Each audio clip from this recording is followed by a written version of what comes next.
day where we celebrate and revere those who have given us our greatest freedoms. We thank you. And we hope that tonight, to those who have served, those who are serving their families, and those of us who are just very grateful for all that you have done. We hope that you can sit back tonight and enjoy some college hoops as the Lopes welcome in the Dolphins of Jacksonville. I'm Kate Longworth. Thank you so much for joining us here on the Lopes pregame show here on Your View. We are very honored to be coming at you on such a special day for our country. And again, we salute you and all that you have done. And so often in this business, we get caught up in what we call at times the heroes of the game. Those who go out there day after day, putting the best show on for them, whether it's on the court or out on the field. But we all know that behind the games and beyond everything else, there are the true heroes in life. And that is not lost on these Lopes players. I got an uncle who was in the service, so it means a lot what they've done for our country and what they do, and I just salute them, and I'm glad they could do what they do for us. When I think of veterans, I just think of the ultimate sacrifice, and for me, I'm forever grateful to those men and women that serve our country because they give me the ability to live my everyday life, and a lot of times you wake up and take that for granted, but when you're thinking of why you're here and who gives you these opportunities, like they're at the top of the list. They're the one protecting our borders, protecting our country, and that sacrifice can never be understated. Freedom is not free, and our vets are the people that make it possible for us to be doing the things that you and I are doing right now. They are a blessing to our country. We appreciate their sacrifice, for not only by them but by their families, and to all the vets out there from Grand Canyon University men's basketball, much love.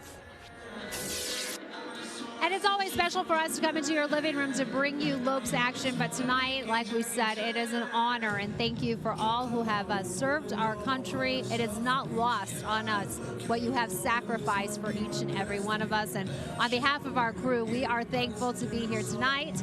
And I know I'm speaking for them because that's what I get to do. So let's bring in Barry Patel and Scott Williams, part of our crew. And guys, it's going to be a fun one. It's a great day to be out here celebrating our country and also celebrating some basketball. Yeah, you definitely can speak for us as we both join your comments and thank all the veterans that have served and are currently serving to protect our freedoms here in America. Let's talk a little basketball. Saturday night, boy, they certainly regrouped after a tough road loss and won 89-47. Well, Coach Marley rang the bell about working harder on defense and practice for 3 days, and it really did pay dividends in that game against Delaware State. They were all over the Hornets. 54-10 points in the paint, rebounding margin heavily in favor of the Lopes.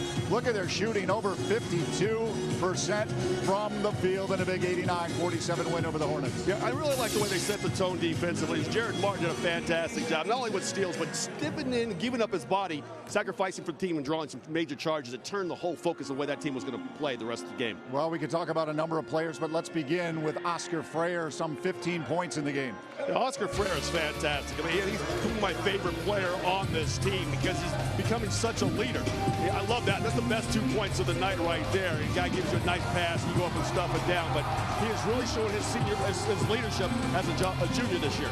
15 points, 5 boards, 3 blocks, 3 assists. Quite a night for number 4, Oscar Freyer. Definitely a stat stuffer. How about 2 games and the guy that's been atop the points leaders, Trey Drexel? Who would have thought? Yeah, Trey Drexel is coming in and did a great job running the show. Another guy that's not afraid to get in that pass. He might get a steal. He's crafted the way he uses his body to shield off defenders to be able to get his shot off. He doesn't hunt for his shot, but he looks for his opportunity and he's aggressive.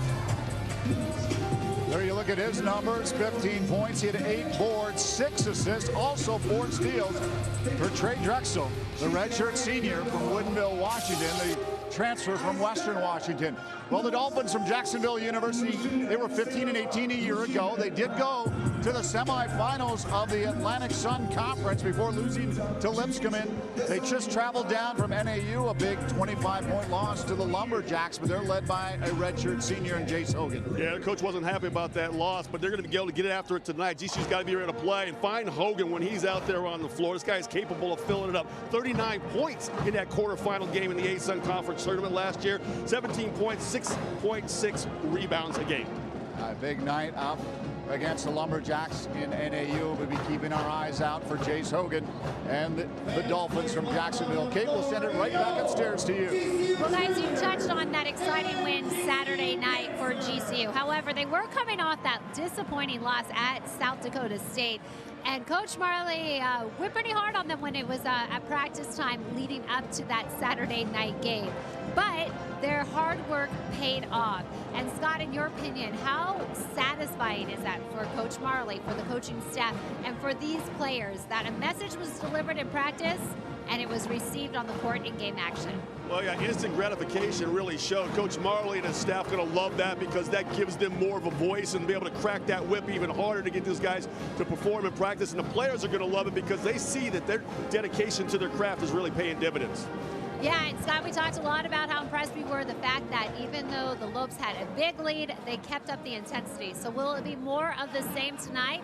Only time will tell. Who else will tell? Well, Dan Marley. And right after this, here on the Lopes pregame show, he goes one-on-one with our Barry Boutel to talk about how defense can win games, and the Lopes hoping he can win a championship as well. We'll be right back right after this.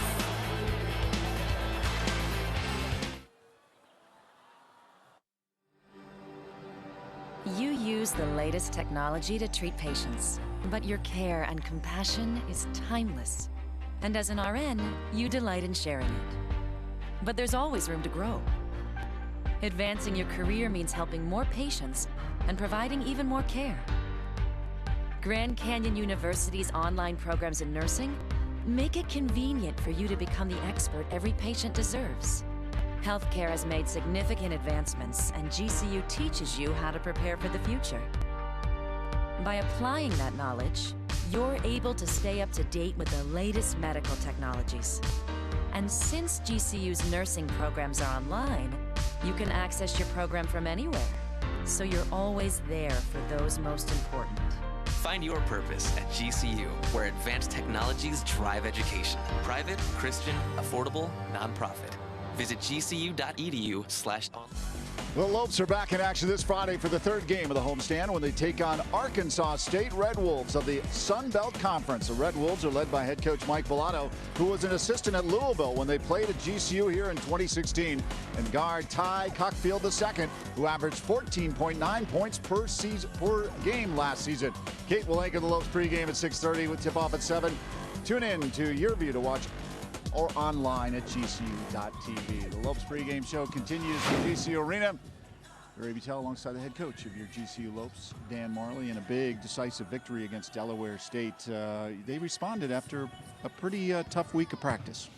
Yeah, I thought they did a good job. We came home, and with our home opener, I was just hoping for a little bit more effort, consistent effort, and then rebounding. And I thought both of those areas we did a pretty good job rebounding-wise, especially in the second half. We dominated the boards, and then we came out in that second half and really dominated defensively, which got our offense going. Yeah, everything. Points in the paint, fast break points, everything was working for you guys. You certainly responded against a team that going in, you should have beaten. Well, yeah, and it was all about, we talked about it before, and it's a lot about tonight. It's no disrespect to who we're playing, but this is about us. We have to continue to get better, and the biggest thing for me is sometimes a team like ours or any team, you kind of get jumped and then you play better. Are you going to revert back to being, just kind of lackadaisical and just go through the motions, or are you going to, go at it again? And I want our guys to learn from that mistake at South Dakota State where we didn't play as hard as we should have, and then play like we did last night and really get after it and continue to get better. Bench, that second unit you talked about, you're not expecting perhaps a lot of scoring, but you got some. Jared Martin comes off the bench, 14 minutes, had 9 points and 3 steals. Well, Jared just plays, extremely hard, and he's done a good job of spacing. He's been very smart. He's a fifth-year senior.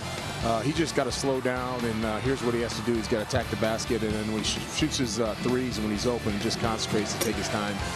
He has been a good three-point shooter. Wasn't much of one last year, but the couple years before that, when he's open, he usually knocks him down. 21 minutes for Tim Finke. A lot of minutes for the freshman from Champaign, Illinois, but he also put in 9 points, 4 of 4 shooting. Tim's only going to get better and better. He's really good offensive rebounder and a defensive rebounder. one of the better defenders on our team, and he's starting to figure out his offense using his big body.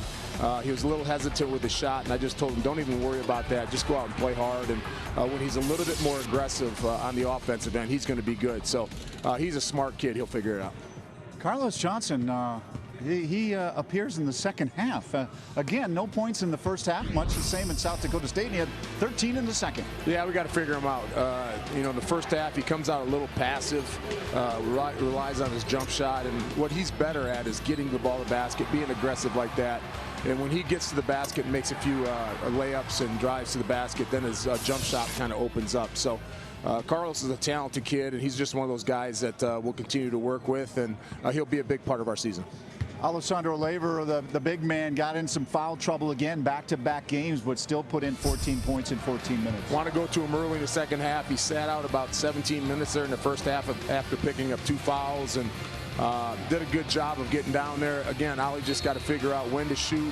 Sometimes he tries to get too close to the basket and usually gets the ball stripped for him. He's just got to use his size and his ability to score and score when they allow him to, because, you know, last year he kind of, you know, creeped up on people. Nobody really knew who he is. Now, when he catches the ball, he's going to have people in there digging, double teaming him. So he's got to be strong with the basketball and sometimes just shoot it, not try to get too deep. Because opponents are going to try to shut him down, right? Oh, no question. Like they did Dwayne Russell. Yeah, he's either going to get double teamed or they're going to be down there digging. So he's got to take care of the ball and just shoot when he's open. How important is it with these 3 games at home? You started with Delaware State, you got tonight, you got Friday night before you go out to California for the Wooden? Well, they're always important, especially here at home. Yeah, we play in such a great crowd. We want to put on a show. We want to play well, but we also want to win games. And we got to get our guys' confidence up. But to me, again, it's about us playing really, really hard no matter who we're playing. And if we do that, we'll be successful more than not. What do you think about Jacksonville coming in? They've got 3 guys in double figures in their last game, and Jace Hogan is one of the guys to look after, as well as a guy from Ohio State and David Bell. Yeah, 2 big guys that can really play. Hogan's a guy that's a crafty left-hander who can post up. He will get to the basket. Not a three-point shooter, but he's got a good 15 to 17-foot jump shot. Just knows how to score. And the kid from Ohio State's very athletic. We're going to have to do a tremendous job of keeping him off the boards and finding him around the basket. All right, good luck. All right, thank you. Head coach Dan Marley, our guest. Stay with us more. The Lopes pregame show continues from GCU Arena.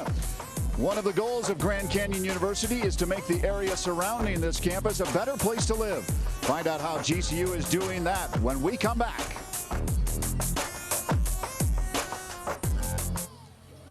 Credit Union, a local credit union serving the Valley for over 65 years, can assist you in buying your first home, refinancing your current home, or if you're dreaming of a retirement home. Canyon State Credit Union can provide you with a fast and affordable solution that meets your needs. Let Canyon State Credit Union run the numbers on your dream. Visit canyonstatecu.org or call 623-580-6015 for more information. Canyon State Credit Union, committed to you. We do business in accordance with the Equal Credit Opportunity Act, MLS number 410376.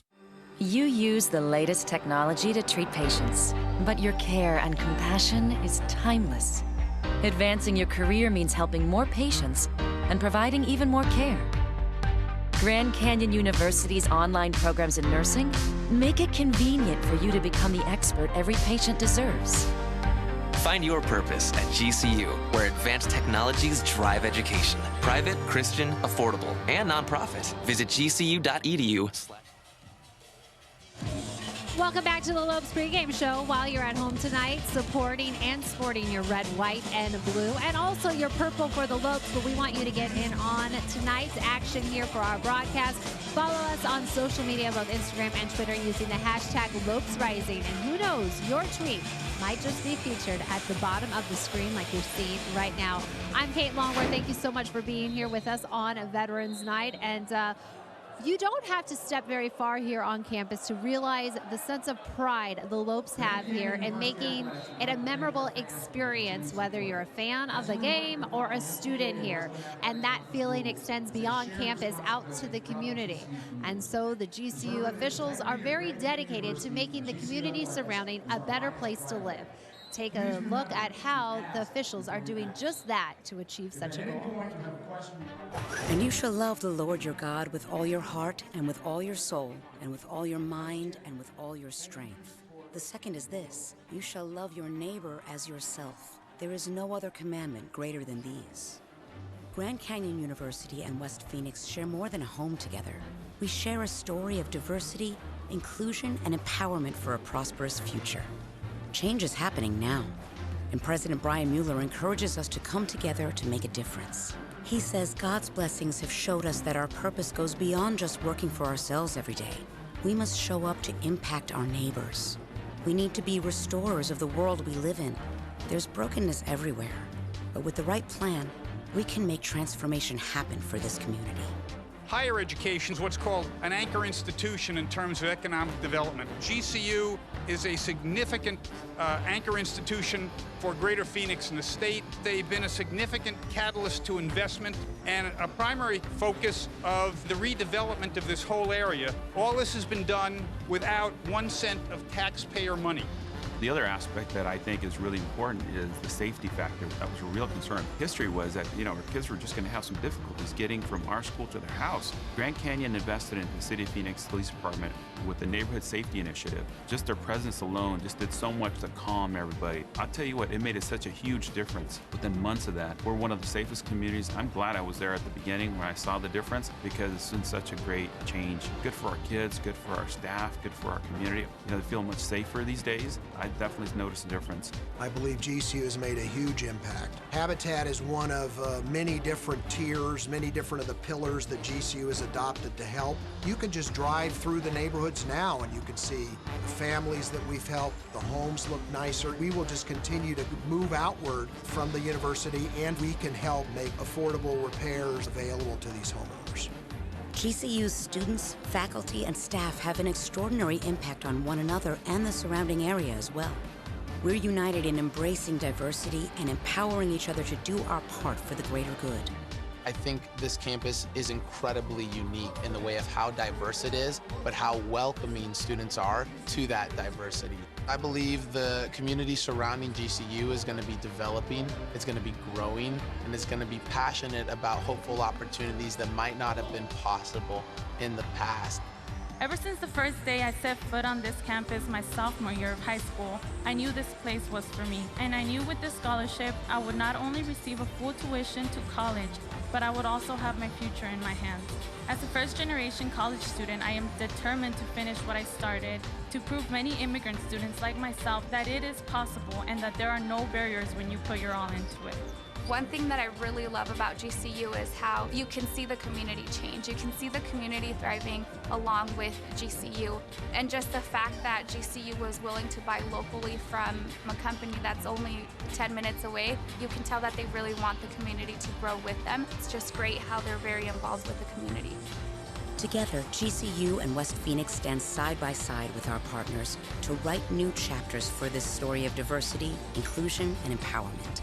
We invite you to be a part of these transformative efforts and accomplishments that champion prosperity for our community. Join the movement at unitedbypurpose.com. From the campus to the community, the Lopes making an impact. Well, still to come on the show, right after this quick break, we join forces with the other part, or perhaps the better part of our broadcast team. It's the radio. It's the voice of GCU Sports, Michael Potter, and expert analyst Tom Kuiper, leaving their post of Fanatic AM 1580 and 99.3 to join me here on set to talk about the Lopes and their goals for this year. Don't go anywhere. We'll be right back.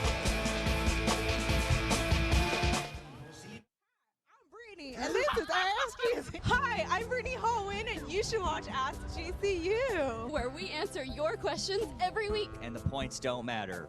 Wait, what? Tune in every week for answers to be questioned. Where we answer your questions in a common... all right. I'm a professional hacker! Tweet hashtag AskGCU to get your question featured.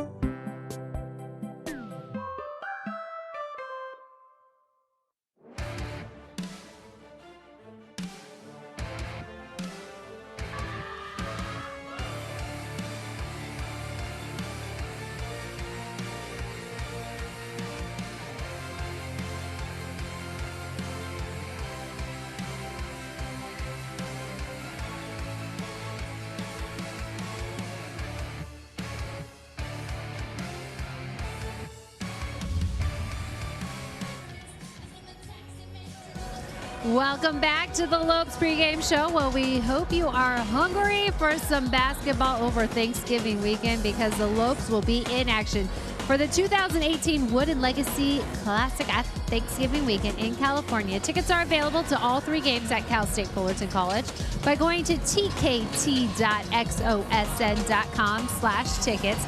Thursday's game against Seton Hall is a 7 p.m. tip-off Arizona time. That's 6 p.m. in California. All session tickets for the 3 GCU games range from $100 to $150. Come out and support the Lopes over Turkey Day weekend at the Wooden Legacy in California. And now to get more on the Lopes competition, I am Kate Longworth, bringing in the guys you hear calling the action for each and every Lopes basketball game. Michael Potter, Tom Kuiper, thanks so much for joining us right now. And you can find them always on The Fanatic. And first, guys, we're a couple games in here. What are you thinking so far of the Lopes that you've seen on the court? Well, I like what I see, especially with the new guys coming in. I think they shoot the ball much better. It's going to take a little bit of time for them to figure it out offensively and start working together, but I love what I see. I think they're going to make some impact this year. And we saw really Dan Marley basketball on Saturday night, it seemed, against Delaware State.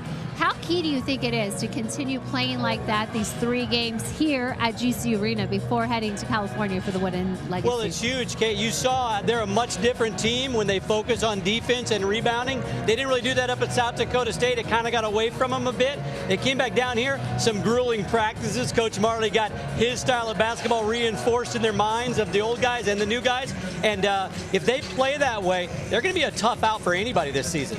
Yeah, it really impressed me that the things that Dan Marley was hammering home at practice showed up on the court. And both of you have referenced those new guys.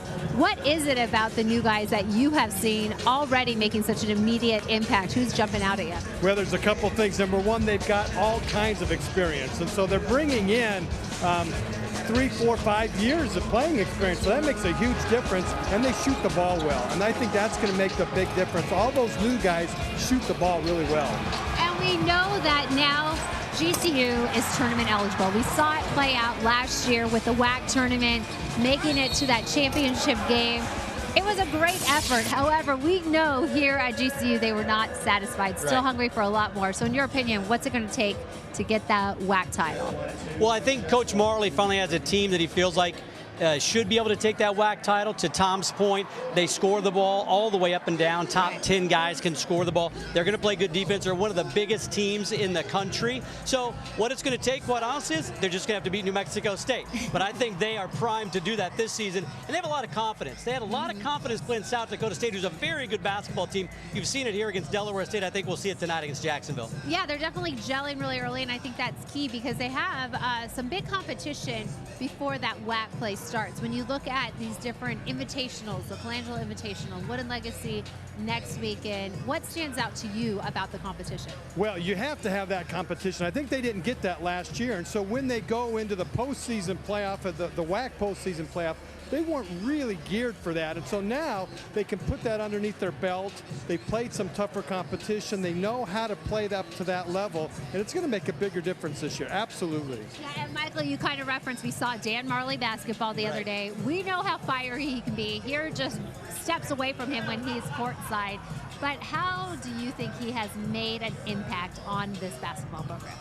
Well, he told me after coming back from South Dakota State, he wasn't happy with the effort, and these new guys needed to realize what it takes to play Dan Marley basketball. So he put him through some grueling practices, and he taught him, hey, if you guys aren't going to work on the court, you're going to work in practice. So he wants them to hate losing so much because they don't want to have the practice that comes after a loss. He wants them to win on the court so we don't have to go through those practices. Right, and hey, everyone loves a win, right? The players like it, Dan Marley likes it, and we like to cover victories, right? All right, you can catch Michael Potter and Tom Kuiper just tuning into your radio on The Fanatic. That's 1580 AM and 99.3 FM. All right, and still to come on the show, the GCU men's soccer team played in the first WAC championship final yesterday in Seattle. It was a tough San Jose State team they had to conquer. Did they make it? Did they punch their first trip to the NCAA tournament? Well, the answers lie on the other side of this break. If that's not a tease to get you to stay, I don't know what is. We'll see you in just a moment.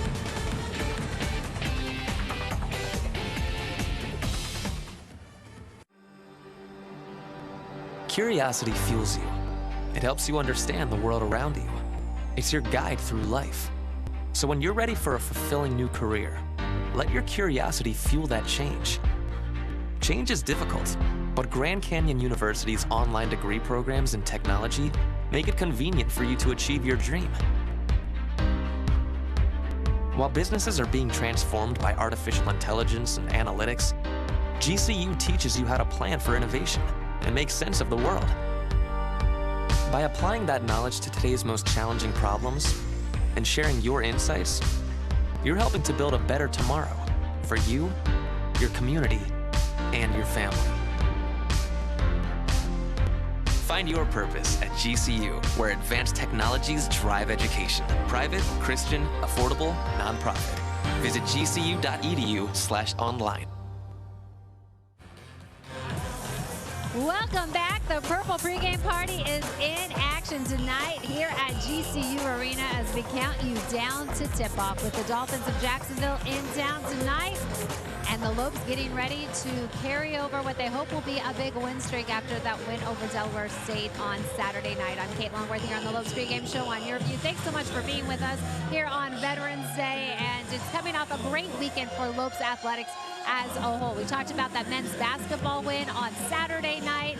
Well, on Sunday, the men's soccer team got to do something that everyone dreams of, a do-over. Earlier in the season, they lost up at San Jose State. Well, yesterday in Seattle, they were in the championship game. The winner of this game punches a ticket to the NCAA tournament, and your winners were the Lopes. That's right. They won 1-0. They had 3 shutouts in the tournament, leading to 3 victories, all 1-0. Very strong play from goalkeeper George Thesaurus, really setting the tone out there. And the goal, the winner, was scored in the 39th minute from sophomore Marco Alfonso. And then this morning, the team got together here on campus at GCVC in the Student Union to find out where their fate would be taking them and that WAC trophy. And, well, they are heading to UC Irvine this week. And the winner of that game will play Stanford on Saturday. Congratulations to Shellis Hyman and the men's soccer team. We're lucky enough that tonight they will be joining us here on the show. Just more reason to stay tuned for Lopes basketball. It's coming up right after this. Lots to celebrate, and could another victory be in the future for Dan Marley's team? Only time will tell. The Purple Pregame Party's ready. Are you? We'll be right back with more Lopes basketball right after this.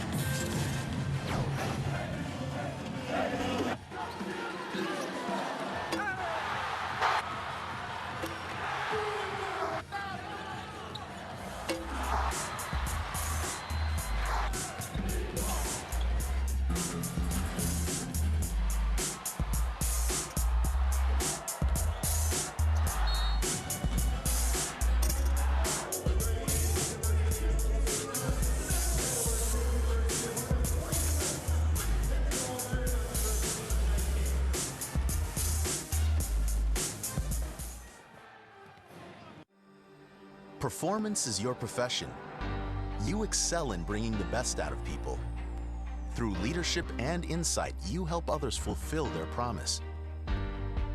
You share a unique bond with your family and cherish your time together. But you strive to take the next step in your career. GCU's online degree program in performance psychology will enhance your skills in helping others succeed. Master your craft in an online PhD program that puts innovation and technology at the heart of education. And you can do it all within a tight schedule without disrupting other aspects of your life. With a PhD in performance psychology, you'll have the tools you need to elevate your performance to the next level. When human excellence meets cutting-edge technology, business advances. Find your purpose at GCU, where advanced technologies drive education. Private, Christian, affordable, nonprofit. Visit gcu.edu/.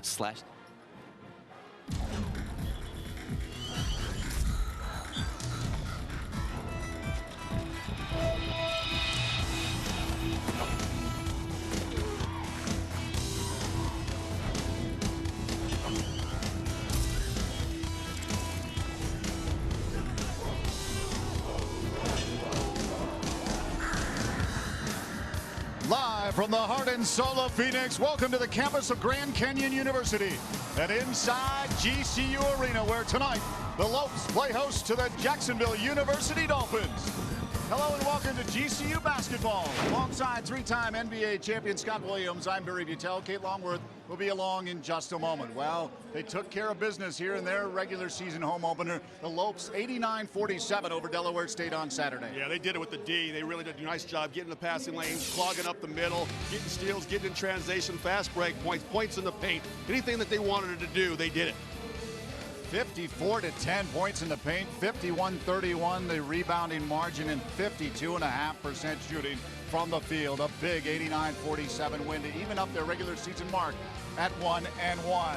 Well, he's a stat stuffer. How about Trey Drexel? He's certainly leading the team in points the last two games. Yeah, he's been fantastic. I like the way this kid goes about his craft. He's not really out there hunting shots, taking advantage of opportunities when it comes to him. A lot of attention on Labor and Frere, and he's making the most of his opportunities, really doing a good job getting this team started right in the very beginning of basketball games. 15 points, 8 boards, 6 assists, and 4 steals. Not bad for Trey Drexel from Western Washington. Well, 15-18 a season ago. Jacksonville, they did go to the semifinals of the A-Sun Conference before falling to Lipscomb. But we'll be keeping an eye on their redshirt senior 6'6" Jace Hogan. Yeah, Hogan, this is a guy that can really light up the scoreboard. He had 39 points in that game that you mentioned in the A-Sun quarterfinals. So Lopes got to find him, run him off of his spots, make it tough, funnel him into the bigs, and just probably smother defense on him the way they did on Saturday night. Time to get this thing started. The Lopes looking for their second straight victory here on their home court in front of their home fans. Let's send it down to the public address announcer, Paul Denuser, with our prayer and our national anthem.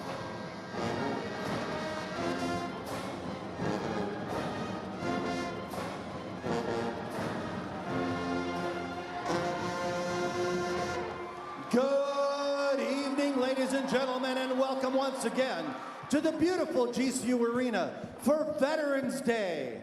And tonight's men's basketball matchup between the Dolphins of Jacksonville University and your Grand Canyon University Antelopes.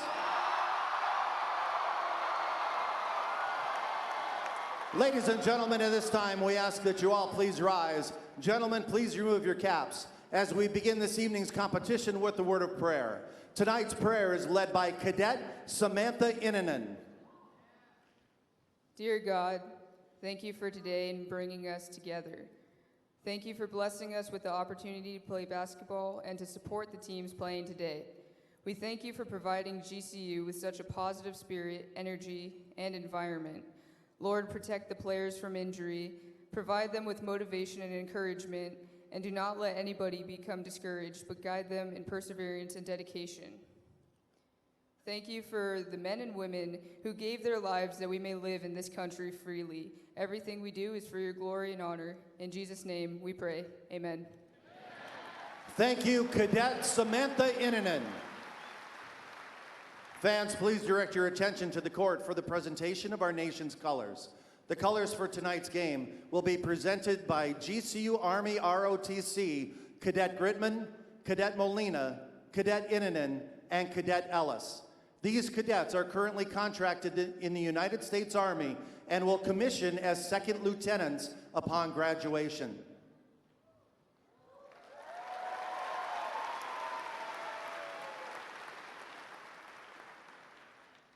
Fans, please remain standing as we now honor America with the singing of the national anthem.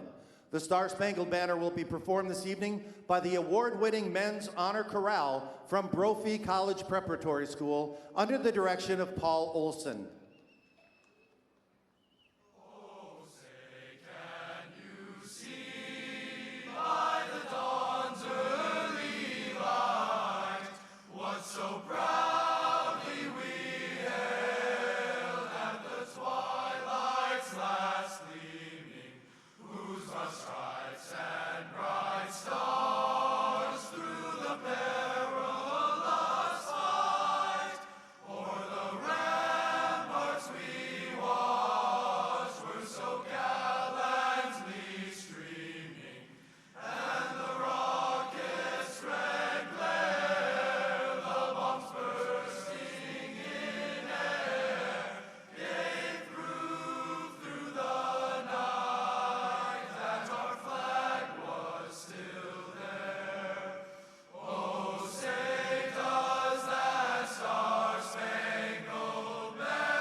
Thank you, GCU Army ROTC and Brophy Men's Honor Chorale.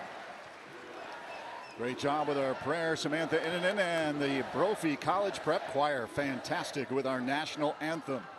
Well, the Jacksonville University Dolphins come in. They're 0-2 on the season, losing 97-82 at NAU on Saturday afternoon. Their head coach is Tony Jasek. He's in his 5th season. Here is his starting 5, brought to you by Dignity Health. Dignity Health, Hello Human Kindness. J.D. Note, Amani Santos, Tyrese Davis, David Bell, and Jace Hogan. Yeah, we're going to keep our eye on big David Bell, 6'9". He's got 9.5 points, 6.5 rebounds last season, and this guy will swat your shot. You got to pump fake, show him the ball, and go. He's averaging 3 blocks a game on the early season. 15-18 a season ago for Tony Jasek and the Dolphins from Jacksonville University. Assistant coach Aziz Ali, Chad Eshbaugh, and Dan Barre. Visit to the Grand Canyon after their game at NAU, but now it's time to introduce you to GCU. Love fans, are you ready?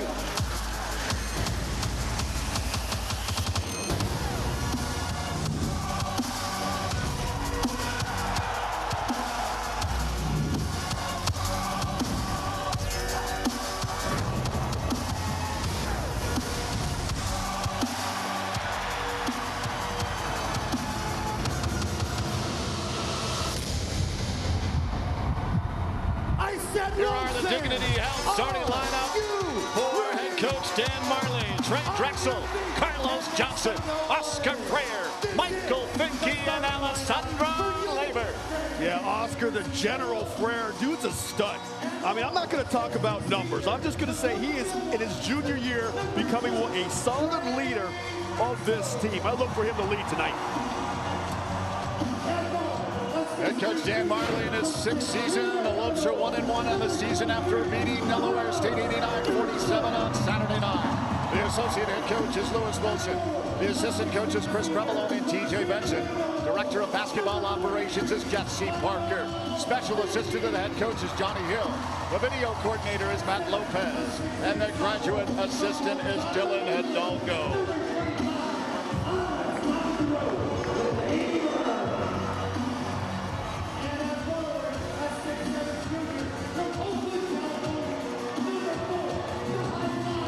Game 2 of 3 straight here on their home court. Hope to see you here as well Friday night as the Red Wolves from Arkansas State come to Phoenix.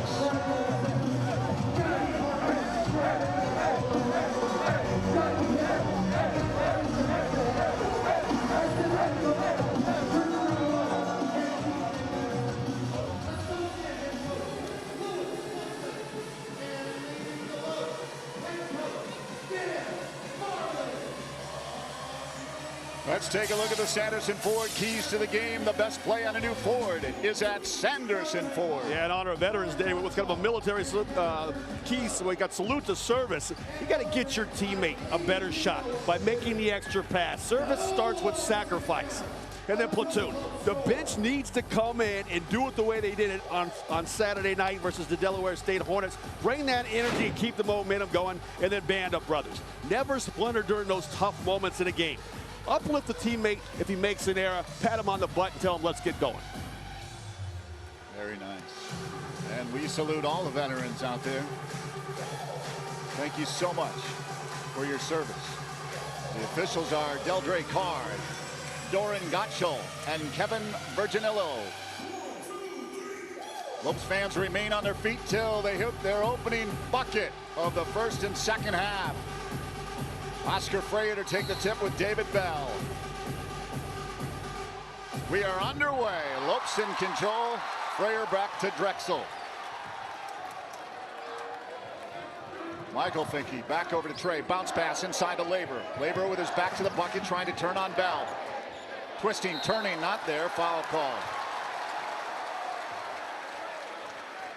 Well, that was a nice play by the young big man down low. Really taking his time down on that block and before he went to his move. What I was talking about against Bell as a shot blocker. You show him the ball, he wants to get up off the floor with those pogo-like legs he's got and block that shot. Show it to him, little up and under, draws the foul.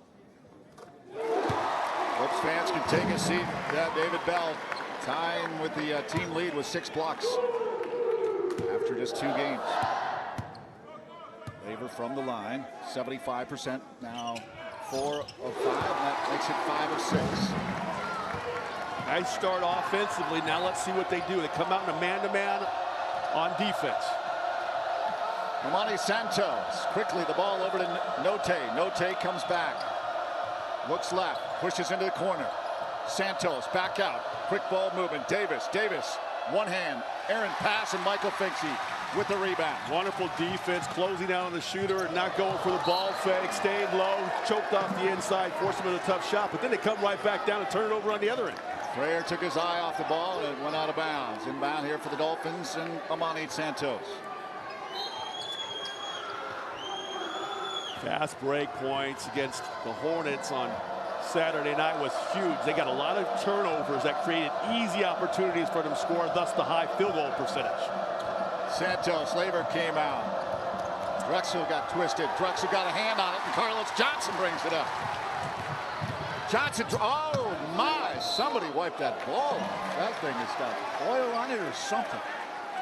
Yeah, I think they got the hand on it. Player knocked it away because they're giving it back to GCU down on that baseline. Go back to real quickly. That block by Drexel stays high and gets it at its apex. Frayer from the arc. Good!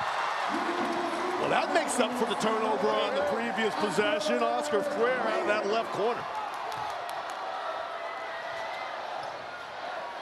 J.D. Note driving into the paint, pushes back from Frayer. Looks right, now left. Santos back over to Note. Step up. In and out. Rebound. Pulled down by Davis.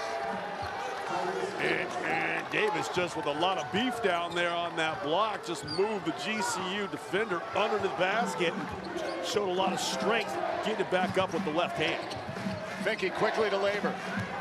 Bell on him. Right hand. Turn it in. Well, Laver off to a fast start tonight. You know, he's been hampered by foul trouble in the previous 2 games, so it's nice to see him getting some offensive production early tonight. Santos leaves it for Note. Left hand and in. That was sweet. Jace Hogan, look out. He's their leading scorer. Well, that was a pretty little play. That little give and then a pop down to the baseline. Johnson. Whoa. Oh, they're going to say block shot. Oh, my goodness. They're going to get that ball back over to the Dolphins. But look at this one more time. Nice pick by Laver. Frees Frayer to the corner. Wonderful job of executing the baseline out of bounds play. He smothered that. You don't see that very often. Santos leaves it for Davis. Davis eyed by Johnson. To his right, Santos. Hogan driving baseline. Oh. Charge. Nice move by Michael Finke. About Finke, I tell you what, it's infectious when guys start drawing charges. You saw Martin do it the other day. The defense really picked up. And then this time Finke, the 5th-year senior, getting down on that baseline, cutting it off and drawing the charge. Interesting, the Dolphins have gone and brought in number 11. And he's a wonderful shot blocker. He had 6 blocked shots in their last game against NAU. Laver working on Hogan now. Travel. Oh, they're saying he drug his pivot foot. He was trying to make that right shoulder turn to spin by the defender. Saying he split his right foot. See if Laver slides that right foot. Oh, he switched pivot feet. That's what he did. Yeah, that's an easy call. Note. Player on him. Ooh, Johnson almost got a hand on that. Davis. Tyrese Davis looking inside. Drexel got something on that. Push back out though to Note. Drives baseline. Bounce pass.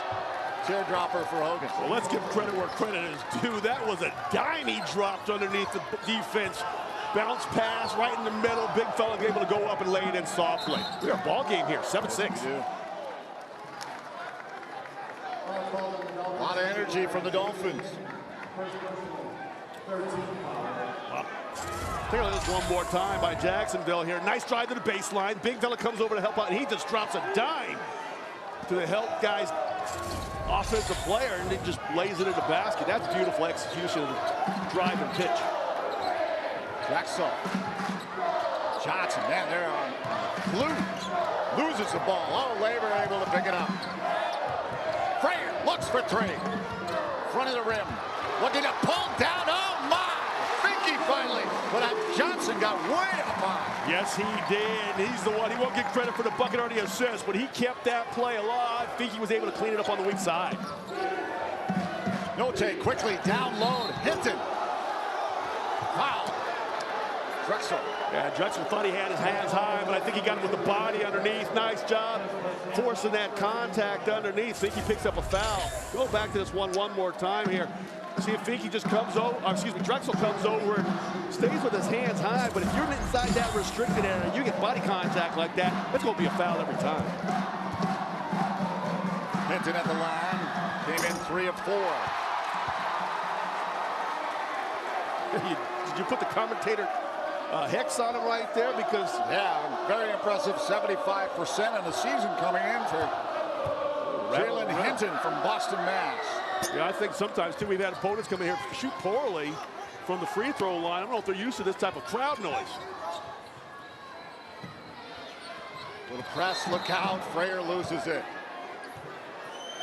Yeah, but I think that ball was kicked. Yeah, looks like they're going to give it back to GCU on the kick ball.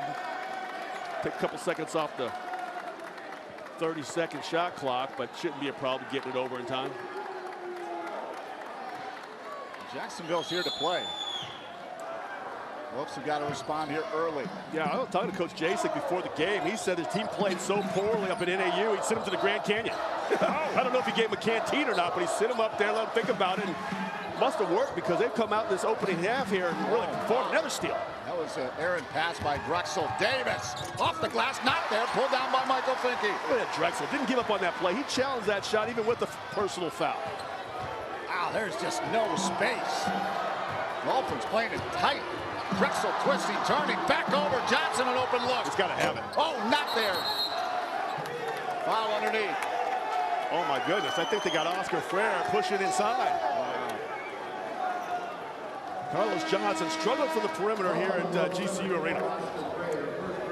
Harley red hot here early as JU given it all they can handle here early. 9-7 is the early lead. Let's send it down to Kate Longworth. Well, guys, I am joined by a WAC championship coach. How does that sound? Shellis Hyman yesterday led the men's soccer team to a WAC title in tournament play.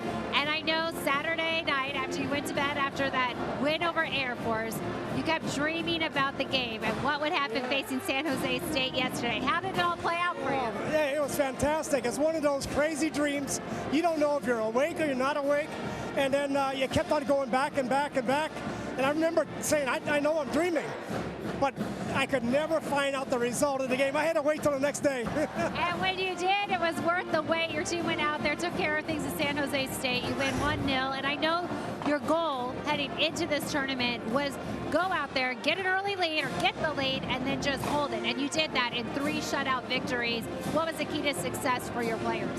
You know what, we had goals all year long to be the first team representing GCU getting an NCAA automatic bid. So that was always our goal, but you know, sometimes you lose that as the year goes on. So our goal in this game was, you know we've got a great defense. If we can get a goal, it'll be hard for anybody to score on us. Yeah, and it is hard to score on you guys when you have George Tesaurus in the net, and he's led the team, really set the tone, but he's also led the nation with his save percentage. What makes him so effective? Oh, he's outstanding. You're absolutely right. You know, he was selected MVP of the tournament. Big difference maker. And what makes him different is that he plays with a lot of confidence. He plays with a lot of strength. I mean, Air Force games, they were sending people in right and left. and he was like a man out there. So he's a big reason for our success. And you got the championship and you got the trophy to prove it, but I know you're not done. This week in NCAA tournament, you will face UC Irvine. What are you expecting in that game this week? Yeah, got Cal State Irvine, very good team. But at this stage, they're all good teams. So we just wanted to show up with good defense. All right, well, we wish you the best of luck. It's been our honor to cover you guys the past couple of years. Go get them. Yeah, I will. All right, Barry and Scott, and I want to set it back up to you. And again, remind you that the soccer team will be playing an NCAA tournament on Thursday at UC Irvine. The winner of that will play Stanford on Saturday. Thank you, Kate. Slam, put down by Hinton. He's their high riser, he's their shot blocker, and he's obviously their finisher. They're all knotted up at 9. 4 turnovers for the Lopes early on. Looks like Note is going to be called for the foul. Hinton one more time. I like the way this young man gets himself and makes himself big and available in front of that rim for those baseline drivers. You know, Finke did a nice job cutting off that baseline once, but they've gotten to that baseline twice since. Lopes got to figure a way to choke off that middle. Got it out to Freya. Over Hinton. Tied at 9 early on. Drexel stops, pops, in and out. Not hitting early like he did the previous 2 games. Well, making it real hard. I mean, Drexel's having a tough time finding anybody to pass the ball until he finally figured out, I'm going to have to try to create something for myself, see if I can get this guy a ball for me, but he's not able to hit that shot. Hogan, in and out, big rebound. Labor's able to pick it up. Drexel brings it up. Wide by Santos, moves, cuts, left hand, doesn't go. Look pretty, though.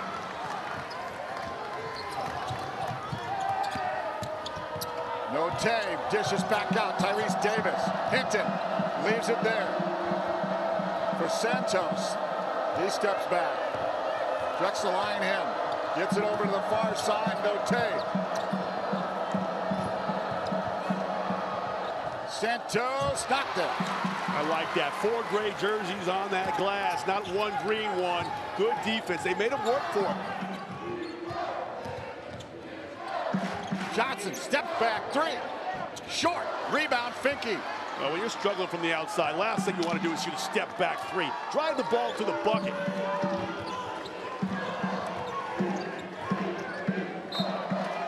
Seems like that's kind of his first half MO, Carlos Johnson. Yeah, he started slow. He started slow on the road out there in South Dakota and came in Saturday night. He was really struggling in the early part of the game, and then here tonight. Go to the net. Speed. Drexel, 1 of 4 from the arc are the Lopes. Finke. Look at the on-ball pressure by these Dolphins. This is amazing. Freier's got some room. Oh, it doesn't go. That's a good look, though. Freier that loves that corner 3 ball. Finally, an offensive play that I could say was well executed. Oh, too much pushing underneath. David Bell.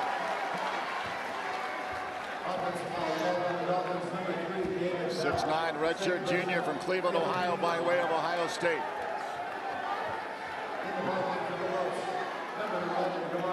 Tim Finke in the game. Drexel out. Kamari Milstead in. Johnson is out. Drexel out. Milstead in. Tim Finke in. Nice to have a bench 10 deep. Inside, Labor leaves it there. There they go. Take that ball inside the paint and punish them. Remember those points in the paint they had the other night? They outscored the Hornets on Saturday night. Their points in the paint were more than the other Hornets. The total points.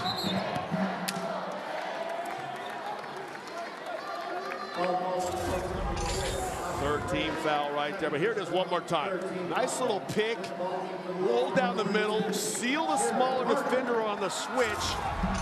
And then he's nothing he can do but watch you lay it in the basket. This 7-footer, tallest guy that the Dolphins have out there that they can put out there, 6'9". Freyer sits with 2 personal fouls. Jared Martin on the court. Roberts Blumberg's on the court. This would be a good game for Blumberg to come off the bench and provide a lift offensively. Team kind of struggling, sputtering right now. He can shoot the ball outside, and he can play on the interior against a smaller team. Been chilly early in 2 games, 1 of 9 from the field. Jared Martin a little too close on the switch there, gets picked up with the foul. Not ready to play, coming off of that pine, a little slow foot. He got to get a sweat going. So he comes out here, and then that just thinking the player's going to come back off the screen. He goes away from the screen, catches Martin off guard. Hey, look at there, picked it. Oh, tried to get it up, but Hinton got a hand on it. Nice job by Martin, though. How about that? Athletic hands, snatching that ball, getting the steal. Milstead, right, left, back to Finke. Finke, back to Milstead, drives, floater. Oh, doesn't go. Underneath, loose ball off the glass, and a put back by Milstead. How about that young fella, the little sophomore going inside there. He's been able to get that floater off a couple times. Hasn't been able to find the bottom of the net, but he stays down there amongst the trees, and the ball finds it, and he banks it off the glass. Get a double team. Near side, long distance shot there by Anthony McCallum off the mark. 5 offensive rebounds by the Lopes. They got the young Finke out there now, the little freshman Finke. Jackson at the scorer's table, about to check in. Step back, oh, nothing but net. How about that? Little freshman Finke right on cue, doing a nice job providing the spark off the pine. 6-0 run for the Lopes. Hogan down low, Hinton. Weber shut that down. Rubio in the game. Far side, heavy on the three-point attempt. And who else gets it? Finke. Checked his man, knew he didn't go to the board, so he went in there, got one back for his team. I like the way this kid plays. Scoring down about 4 minutes for the Dolphins. Milstead in heavy traffic. Oh, my goodness! Everybody off the bench wants some. Nice job by Milstead. Back-to-back-to-back buckets. 17-9, the Lopes. Tied at 9 at one point. Rubio. Coach Jason's waiting for the TV timeout. If he doesn't get a bucket here, he's going to need to call one on his own.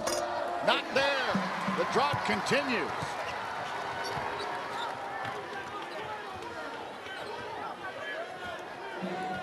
Milstead.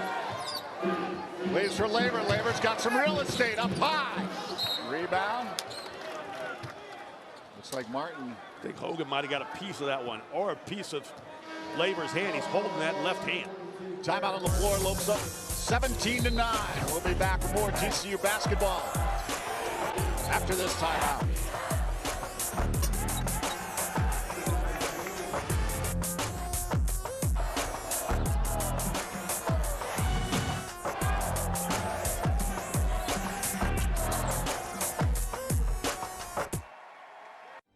Our armed forces' heroism, courage, and bravery give greater meaning to what it is to be an American. Grand Canyon University honors you and pays tribute to you and your family. As a community, GCU celebrates your service, your sacrifice, and your commitment. God bless all the brave men and women who put our country first. We want to do the same for you. GCU puts you first with its flexible and convenient online degree programs. We salute you and thank you for your service.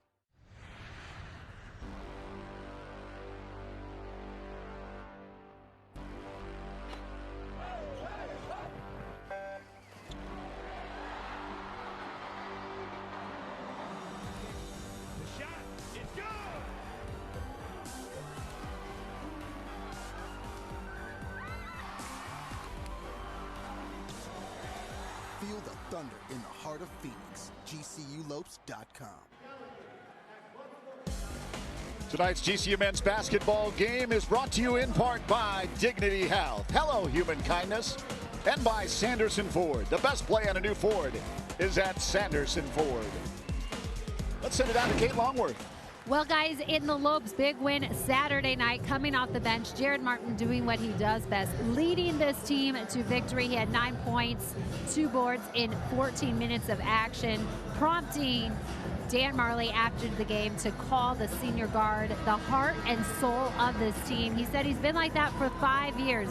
The Aussie seniors has really gone out there, made an impression on this team, both on and off the court. And Dan Marley said it's that intensity he brings.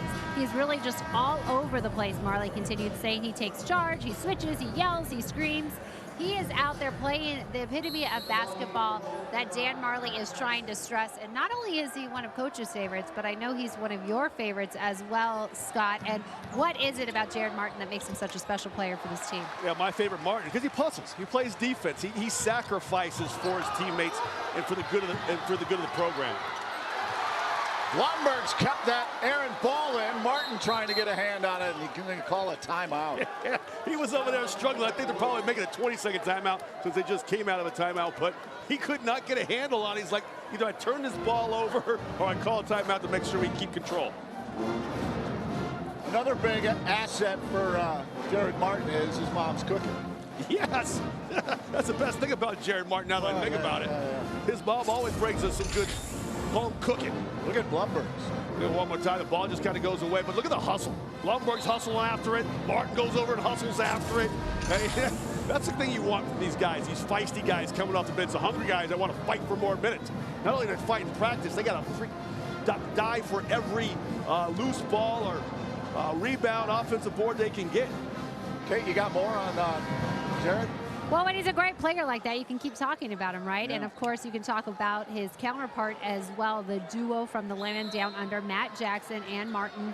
Together, they're beginning their final season here at GCU. The pair of Aussie natives have been a staple in Coach Marley's program, and at least one member of that two combo has appeared in 104 straight games entering this season. Pretty impressive, guys, and I know we've had a lot of fun with them. And like you said, their family members is too. Mama Martin, we can't wait for you to get here, right? Yeah, right. Aussie. That's Matt Jackson was able to get a good look at a three, but not able to get it down. Yeah, it was right on cue, too. Turn around, hit and not there. Races after the rebound. Fresh 30 on the shot clock. Rubio wants a long three. Whoa! Ooh, he shot that from Jimmer for net range right there. That was deep. Is that Ricky or? No, it's Tanner Rubio. That broke a long scoring drought for the Dolphins. They were stuck on 9 for a long time. Martin back out into the corner. Jackson inside the arc, trying to muscle his way. Step back and good. Yeah, that's what I want to see Blumberg's do. Utilize that inside-outside game. You got the ability to put the ball on the floor, 3, 4, 5 dribbles, get yourself a better look. Santos near side. Peels back. Down low. Hogan trying to cross over Martin. He's in trouble. Back out. David. Whoa, follow the bouncing ball.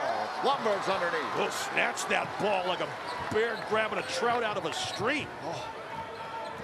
Oh, did you see that? Milstead! Oh!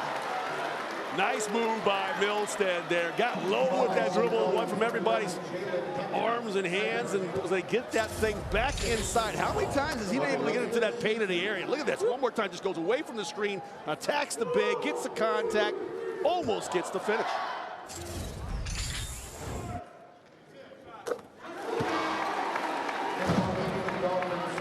Mari connects. Tim Finke out. Jared Martin out. Carlos Johnson in. Milstead, 5 quick points off the bench tonight, doing a good job. Drexel struggled a little bit to find his shot. Marley goes to his backup point guard, and he delivers. Tim Finke stays. Underneath Jackson. Whoa! How about the extra 10 pounds of muscle Jackson has added to his frame? It has paid dividends this year. He did the same thing earlier in the game on Saturday night. He just pushes the smaller defender up underneath the basket with that extra muscle and gets himself an offensive board. Corey Roman. Broughton, Mass. Maybe it's the beard. Maybe it's the beard that gives him a little more ferocity underneath down there. Is that what it does? Seems like it. Something's working. Trying to get an Archie Bradley look here. Yeah, I bumped into him at the movie theater the other day. I had to do a double take. I didn't recognize him with the, the lumberjack look.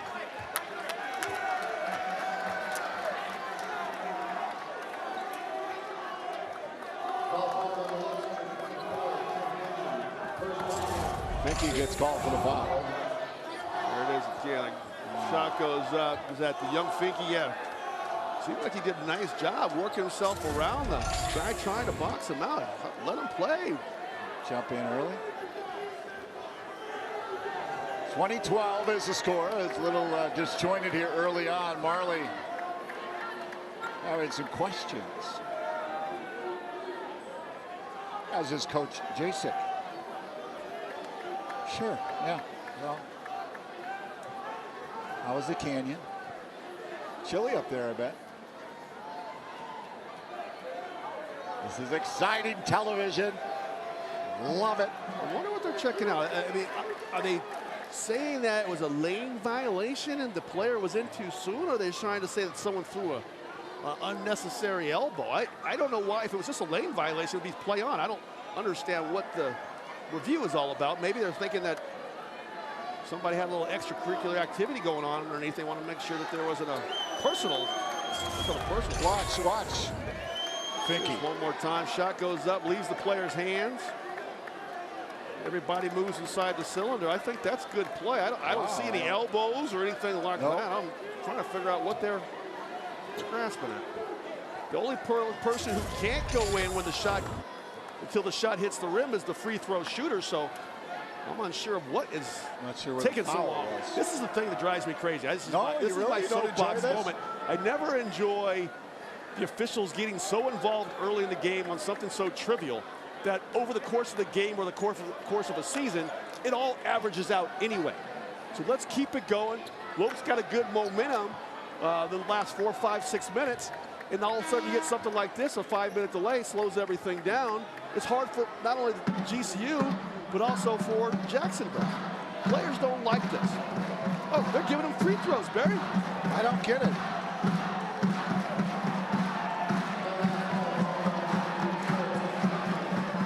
It's only 16 fouls, so unless they're calling a team foul, that's the 17th foul, but that would be 1-on-1 situation. It wouldn't be a technical situation with the player on the line shooting 2 free throws. I'm unsure what's happening. This is what I miss about being courtside. Generally, when we were courtside, the officials would come over and explain to us what was going on. Well, we don't have that advantage. Oh, that's unfortunate. Coach Marley doesn't like it, though. Nope. Yeah, that's that old saying, the ball don't lie, because he went up there and bricked both free throws. So I guess it worked out the way it's supposed to. Boy, it's a tough to put anybody on that line by yourself in front of this crowd.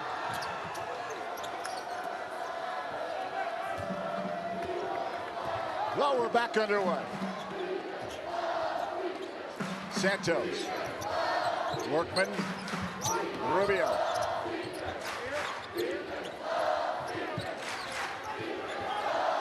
Santos.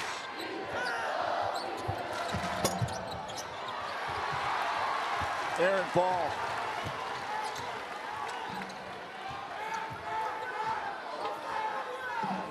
Milstead brings it up, under 8 to go, first half. Back out, Blumbergs. Far side, Johnson cuts in, now he steps back, looks right, holds on, now to Tim Finke, 7 on the shot clock. Tim to his right, Milstead, 4-3. And got it, Damari Milstead. Damari Milstead off of that big 7 points now. Nice little jumper, good execution of the offense. Took a little while to get the good shot, but they showed patience. Santos down low, loose ball underneath on the floor. Oh my, Blumbergs can't pick it up. Santos, there's a rebound match. Oh, Blumbergs took a fall. I tell you what, the Dolphins are giving them everything that they want to get. I think they're going to get official timeout here so they can wipe out the web spot underneath, which is going to take us to a full timeout. 6:59 to go, 10-point lead for GCU. Damari Milstead with Trey Drexel, who had been tearing it up after the first 2 games, took a seat, and Marley went to his bench, went with Damari Milstead, and he seized his opportunity. Yeah, I like the way the young fella came off the bench. He's never sulked, he's never hung his head. He just thought he got that starting job locked up. Trey Drexel came in and stole it away from him, but he's been continuing to perform. That was right there after he had drove inside, didn't get the first one to go. He stayed with it down there around the trees and got one up. I love that drive right there. because you're fearless when you go inside there amongst those trees. You know you're going to get some contact, and you got to have the strength and the concentration and the nerve to go in there and then finish the play. This is the last one we had right before the break there after a long offensive possession. They got the shot they wanted right from the elbow. Those are the shots for elbows, corners, and top of the circle that these guys shoot over and over again in practice. They'll knock 70% of those down. Hey, Lopes fans, support a family in need this Christmas. Operation Santa Claus, presented by our partner Sanderson Ford, will be at the men's basketball games on November 16th and December 1st from 5 to 7 p.m. outside the arena, accepting donation items from fans coming into those games. They can be new toys, children's clothes, non-perishable food items, and monetary donations. You may even be entered to win a new car. For contest rules, log on to givetotheclaws.com. Look for the Sanderson Ford tent and volunteers in those red shirts outside the arena on November 16th and December 1st. That thing has been going on for decades. Operation Santa Claus. The community, Phoenix, boy, they rally behind that effort. Tremendous effort around the holidays. Operation Santa Claus fans, if you're coming out to the game against Arkansas State on the 16th and Boise State on the 1st, we encourage you to bring out your donation. Here's what we're looking at. Look at Blumberg's take the fall here. He goes up and then, whoa, I'm not sure who that is. That would look like number 13. Yeah, that was he's trying to go up for the basketball, not knowing Blumberg's is behind him, and the old low bridge, Blumberg's crashed to the floor. Yeah, I love this time of season. Everybody's in a good mood and giving and feeling, you know, just driving around town. Guys are more opt to let you in when you're trying to merge rather than speeding up and cut you off. Roadways are safer. Everyone's in a good spirit. Whoa. There's one more time there. That's just guys playing basketball, playing hard. Yeah, you're going to get some of those and you're going to give some of those. He's tough. Yep, he's all right. He didn't hit his. Marley's laughing now.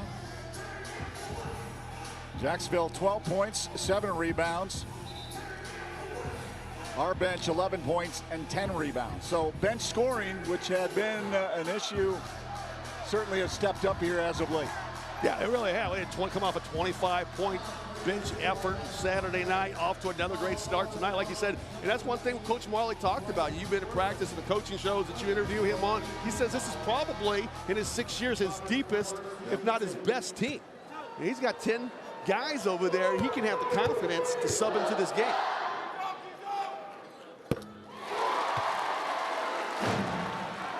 I don't understand this. I'm sorry. I know this is going for GCU, but I just don't understand the precedent they're setting here early in this basketball game. These are, I mean, they're kids, but they're young men. Right. Let young men be young men and go out there and get a little physical, get physical. 15-3 run for GCU. Matt Jackson remains on the floor. He's got 2 points, 5 boards in just over 3 minutes of play. Yeah. GCU now with their largest lead of the game, 12 points. Milstead. Ooh, slips and falls. He hit a wet spot, I think. Blumberg's from the corner. Oh! Blumberg! It always happens. The guy goes to the opportunity to get his stroke perfected from the free throw line. The next shot seems it always finds the bottom of the net. 0 for 8 coming in was Blumberg's from the arc. Oh, he tried to get a hand on that one. Yeah, he got blown by there, Milstead, but he was looking for some help defense. Blumberg was just a little slow in the rotation. Couldn't block or alter that shot. Milstead picks it back to Jackson. Jackson bounce back. Ooh, careful. Johnson kind of turned away from that. Thought he got hurt there for a second.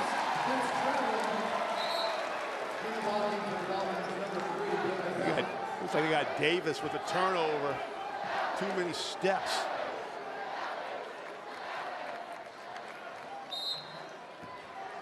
Jackson the inbound. 6 minutes to go. Carlos Johnson on the floor. Looking for that first point of the first half. Oh, Blumberg's again. Oh, how does Fish Street? They swing. Nice play by Damari Milstead. Not letting that ball stick in his hands. He could have shot it. He's hot this high, but he realized Blumberg's is a much better three-point shooter out of that corner. 8 for Blumberg's. How about Blumberg's? He gets to go to the line. He gets 2 gimme free throws, and now he's able to get the laces like a swing. No hesitation. Oh, and there was one more time one guy in there. Was that Finke? Finke gave it up to him. I thought it was Milstead, but Finke also. Nice job moving that ball around the perimeter. That one put a smile on the coaching staff's face. 30-14 the lead for GCU. It's a Monday night matchup against Jacksonville University. You ever been to Jacksonville? I have been to Jacksonville. Beautiful. I used to live there. Did you really? Yeah, I pretty much have lived in every city. I think. Yeah, you have. We really enjoyed it. Really enjoyed living there. The Wooden Legacies starts Thursday, November 22nd, Cal State Fullerton Gymnasium. You can join the Lopes for the Thanksgiving weekend in California. Tickets available on 3 games at Cal State Fullerton. Thursday's game against Seton Hall, 7 p.m. Arizona time, 6 p.m. in California. All session tickets for the 3 GCU games range from 100 to 150. Come support the Lopes over Thanksgiving at the 2018 Wooden Legacy in California. Milstead inside, Tim Finke quickly. Johnson pulled down the 3. Stops, got something on that, looked like Davis. Carlos Johnson in the first half points just are not coming. Santos. Davis. It's going to be free throws. Nice job that time showing the ball. Got Carlos Johnson a bite on the shot fake. Then you just drive. You don't go around the defender. That's what I try to tell my young son. When you shoot a pump fake like that, you don't drive around to avoid the contact. Once you get that defender in the air, you drive right through the side of his body. Get that contact. It'll be a foul on him every time. And you get into your shooting motion and try to get that ball up on the glass if you can't get 3 the old-fashioned way. 19 of the 30 GCU points have been the result of bench scoring. Carlos Johnson sits down. Trey Drexel returns.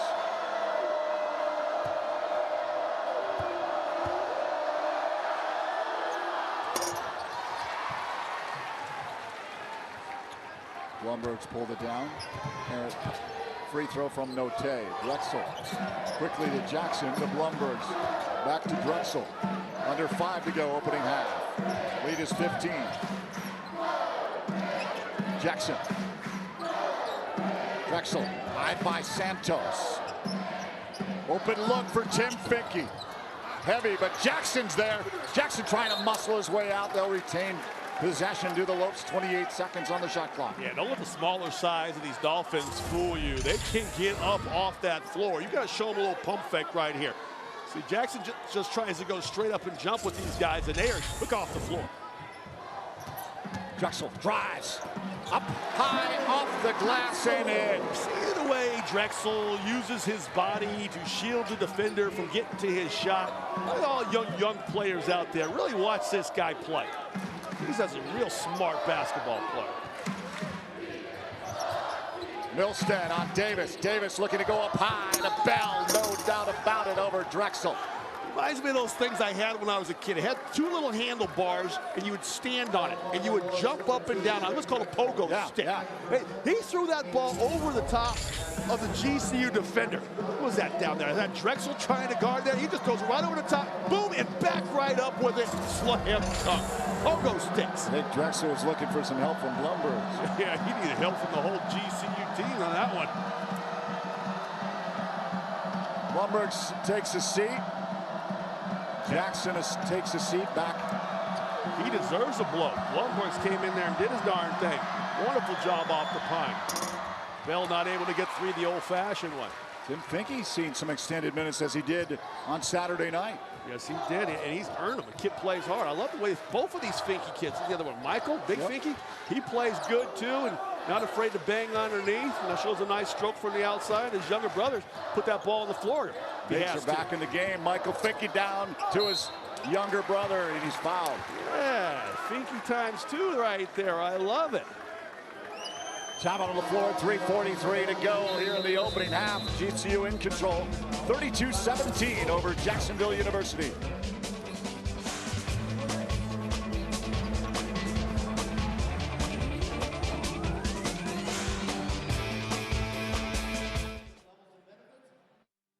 As a teacher, your calling was always to make a difference and positively impact the future.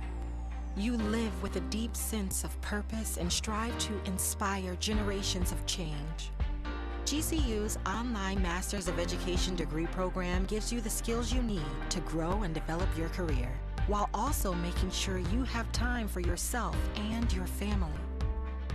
Today, you can learn anywhere and anytime, giving kids a look into the technological advances that pushed you forward.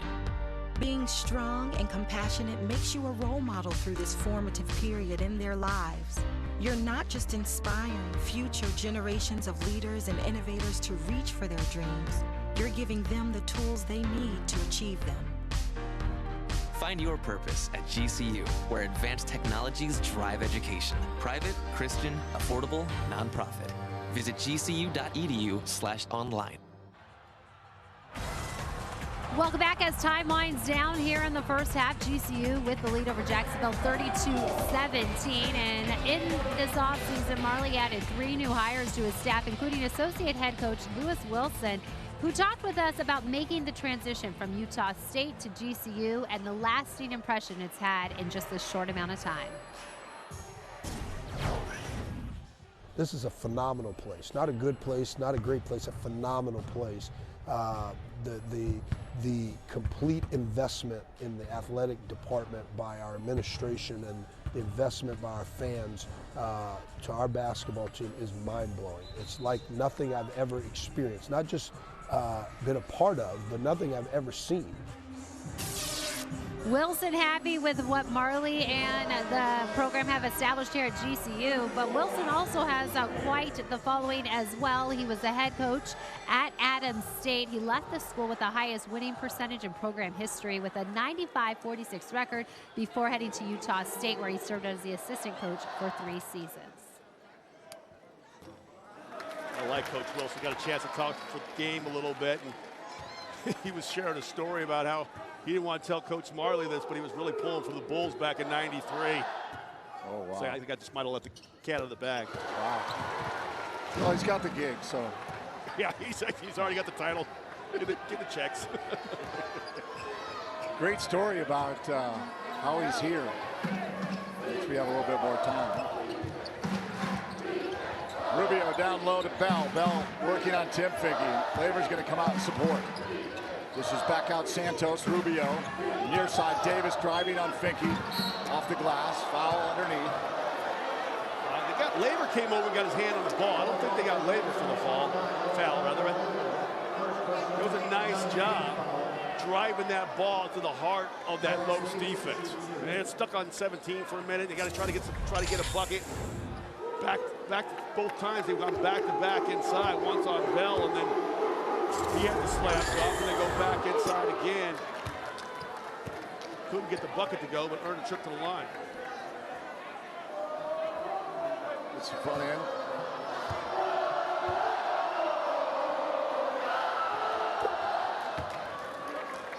Tyrese Davis from Kansas City connects. A little full court pressure here.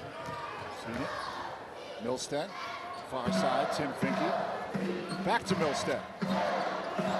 They've gone back into a zone defense. They must watch the tape. That Lopes had some moments where they had some trouble against Delaware State against the zone defense. One high! Well, if you can do that, sneak Oscar Freire along that baseline, let him take the lid right off the top of that D. And the road Catholic connection. Hogan. Whoa. Fans are going to let him know that was an air ball.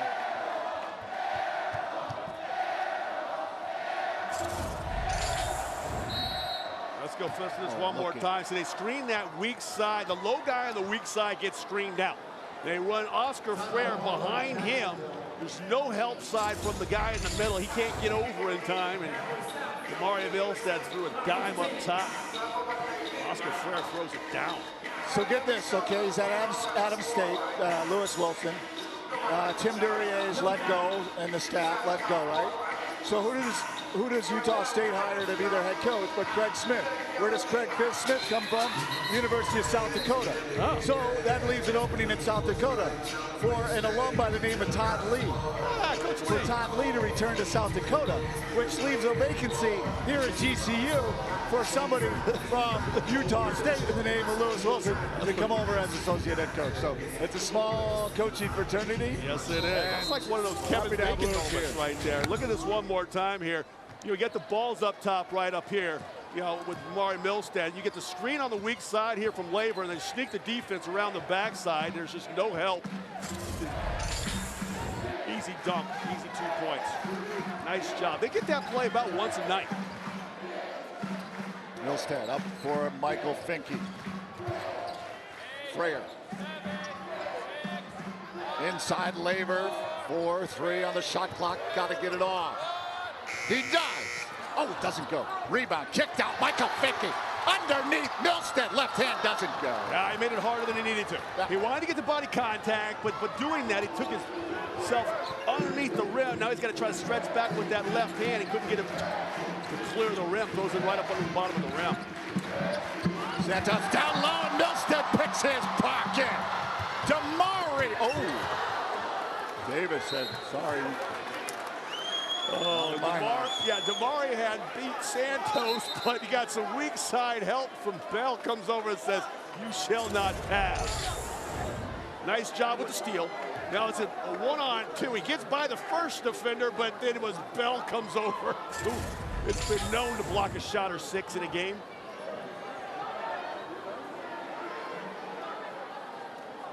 .146 to go, 35-19, GCU's lead. You did mention with Drexel using that body when he goes up.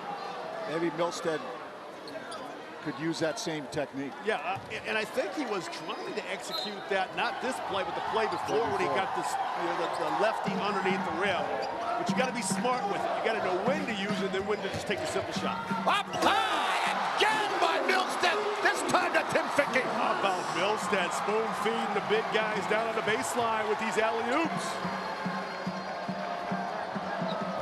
I'll tell you about the Finke brothers. I like the Finke brothers. I like what Damari Milstead's doing with his minutes.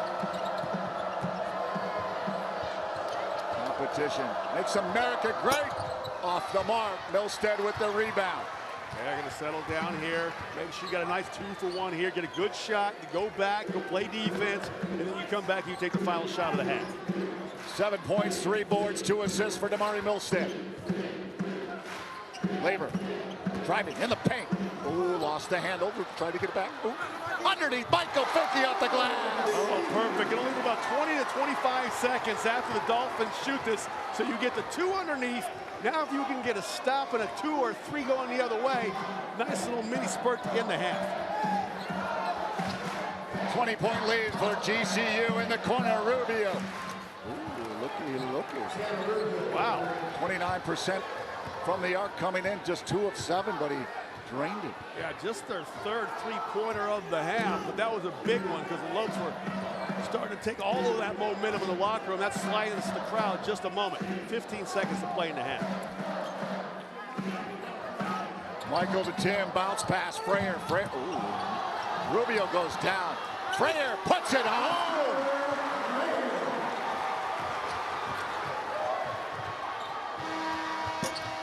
Not there, and the Lopes open it up big time.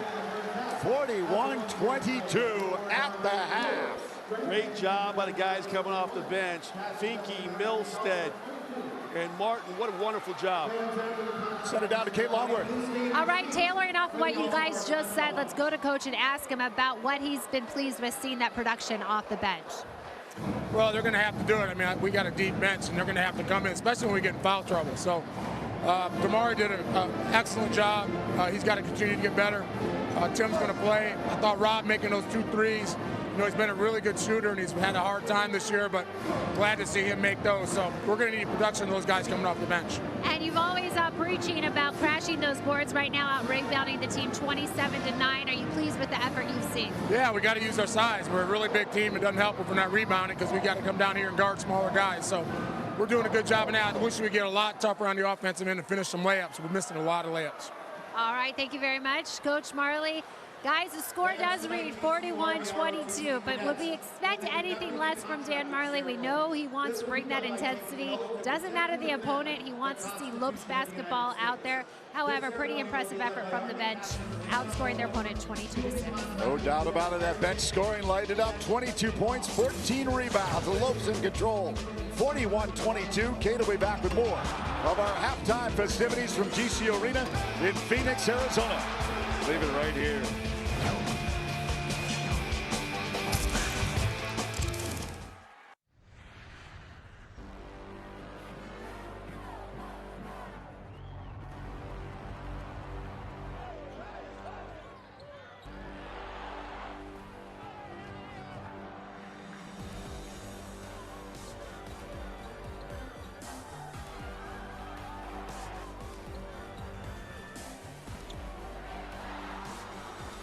Feel the thunder in the heart of Phoenix. GCULopes.com.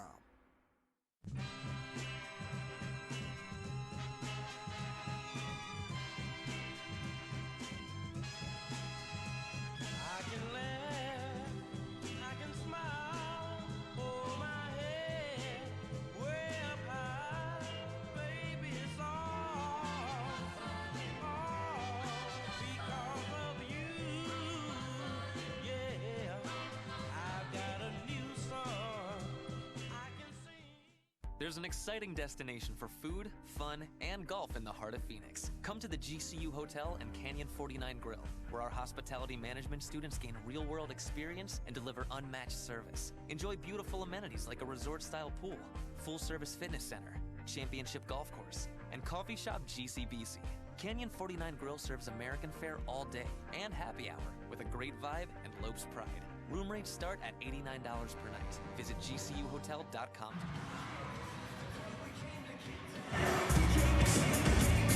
Welcome back to GCU Arena. A live look right now here at the halftime show on your view. Right now, the Lopes with the lead 41-22 over Jacksonville, and entertaining us at center court right now are the all-star stud dogs, and it has been quite a dogfight out there on the court.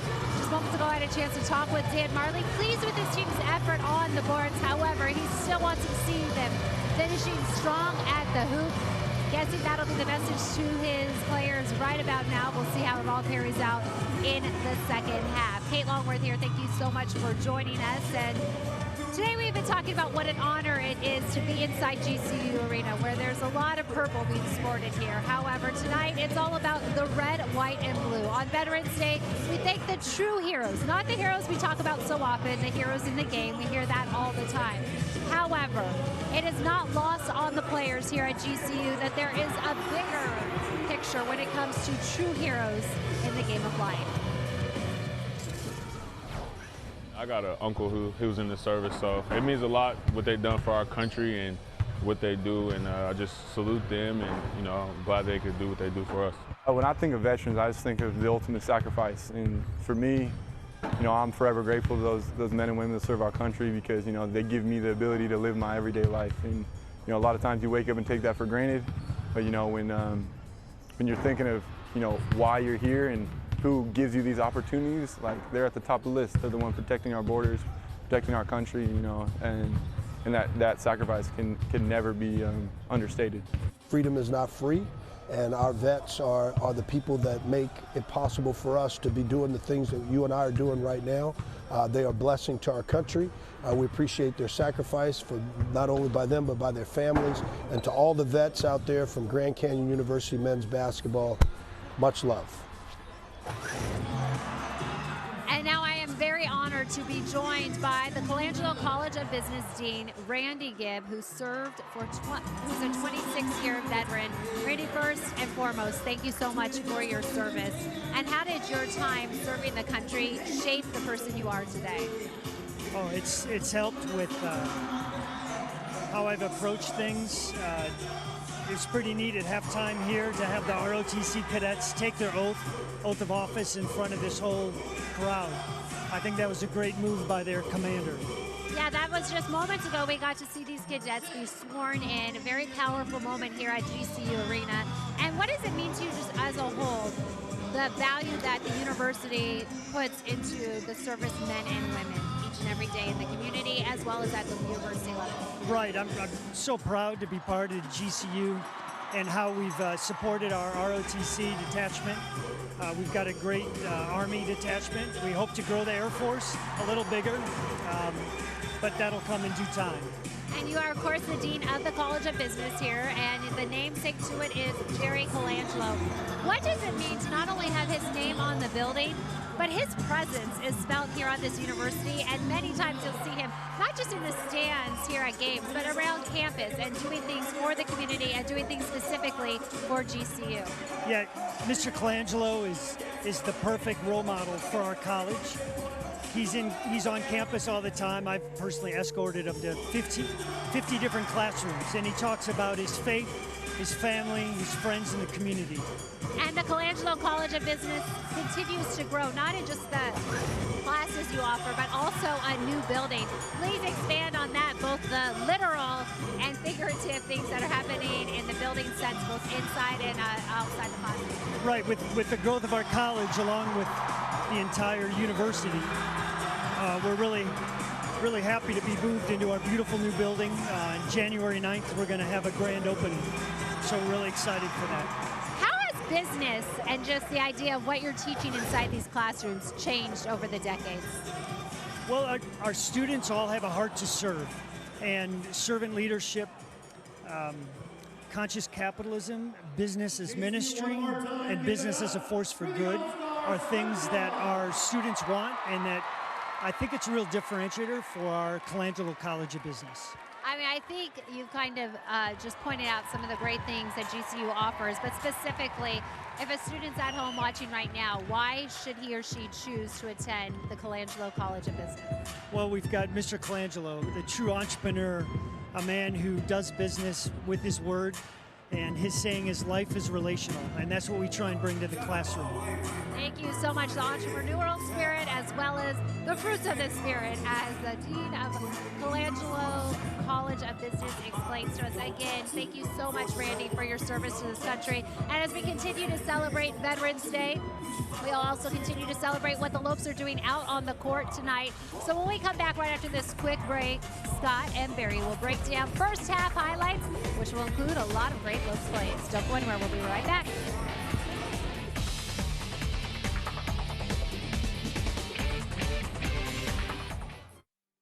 As a teacher, your calling was always to make a difference and positively impact the future.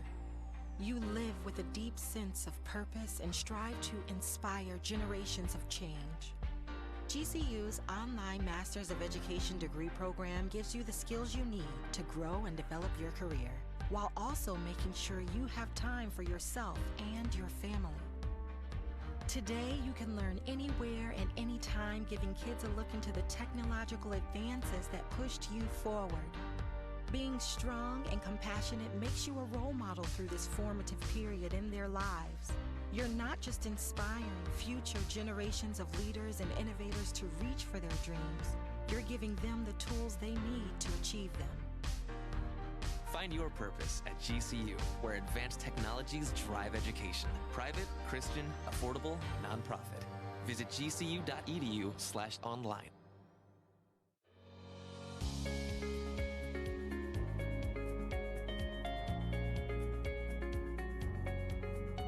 We have been the experts in clean since 1945. We help businesses keep their facilities cleaner, healthier, greener, and safer. We are passionate about what we do and are committed to making your workplace environment the cleanest and healthiest it can be.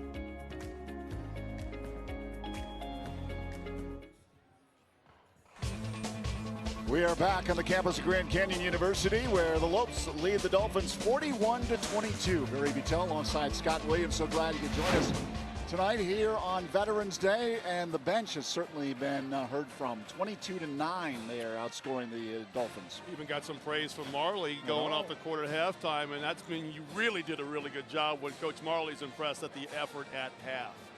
Well, let's check out our Dignity Health halftime highlights and stats. Dignity Health, hello. Human kindness, labor down low. Yeah, the big fella working out first play of the game, went down on that block and worked out. Love that one there. And then Hogan gets a great feed here on the baseline to Note, and he gets a nice little bucket inside. And they were kind of playing tough early on. It was hard sledding, and I love that one there by Hinton. He got up off the floor. Love this one here. Milstead with the floater, doesn't quit, doesn't hang his head, sticks with it. He was wonderful off that bench, and the times two right there. Nice little corner jumper with the hand in his face. And then it was Blumberg's. He came off bench, fired 2 threes in that first half. The big dunk there by Bell. That was an and one. And then it was a party on the 10th floor for the Lopes. You got Oscar Frere with the dunk, and then I love this one by Finke. He was pointing the whole way. He said, throw it up high, let me go get it. Look at the halftime stats. 48.5% from the field, 3 of 9 from the arc, 27-9 out rebounding the Dolphins. And we've touched on the bench points, and then points in the paint, 2-1 margin, 20-10. I guess the one thing, where's Waldo, is where's Carlos in the first half? Yeah, guys got to pick it up. I mean, 0 for 4 in that first half. He starts basketball games slow. That's 3 games in a row now. A goose egg in the first half. He's got to figure out a better pregame routine, get himself into the game quicker, or he's going to find himself coming off the bench. Scored 13 in the second half on Saturday night. Carlos Johnson and the Lopes will be returning for second half play. But Kate will be back in just a moment, so leave it right here.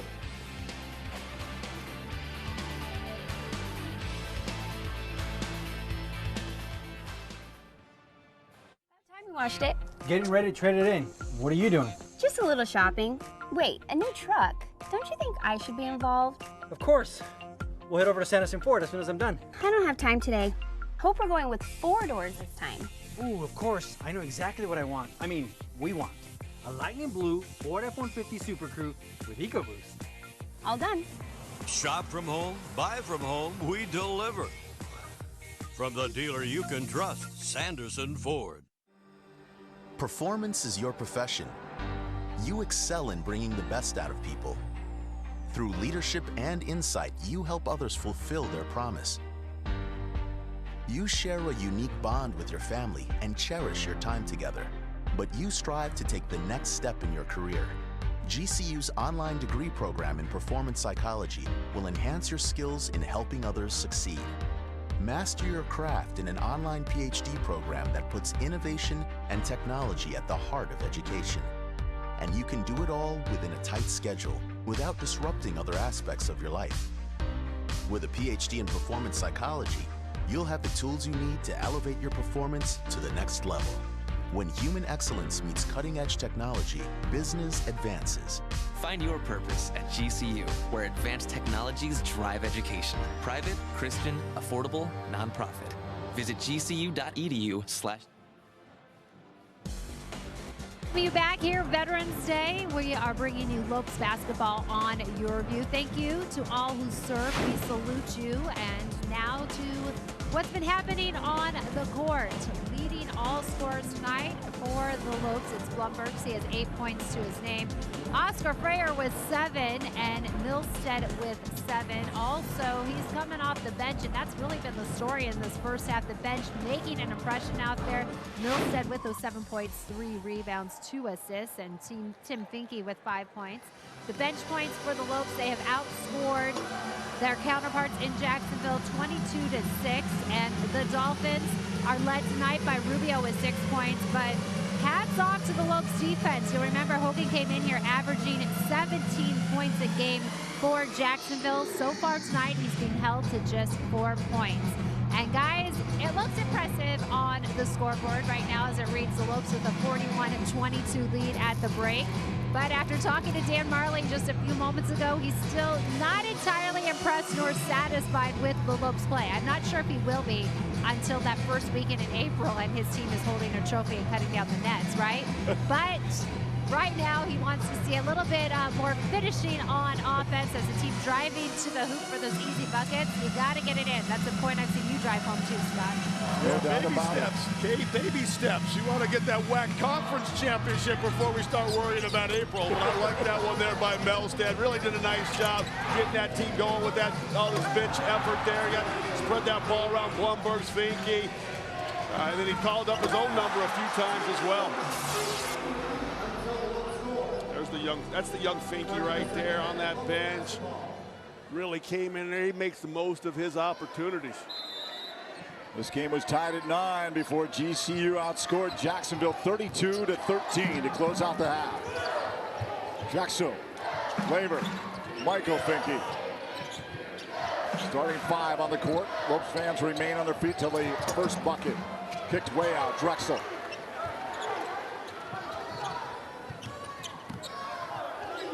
Michael Finke trying to turn on Hogan.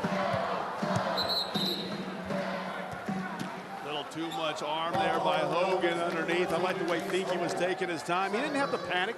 There was no double team coming.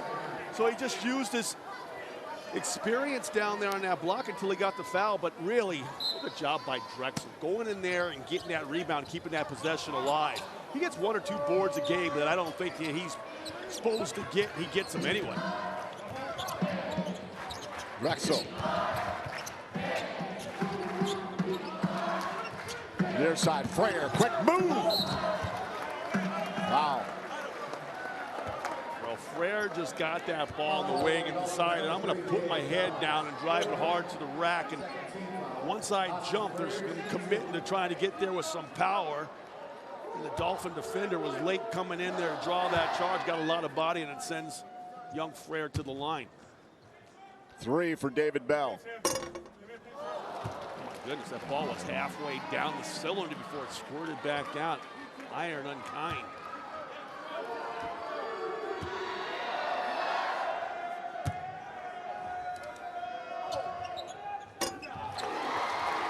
Frayer hits the back end.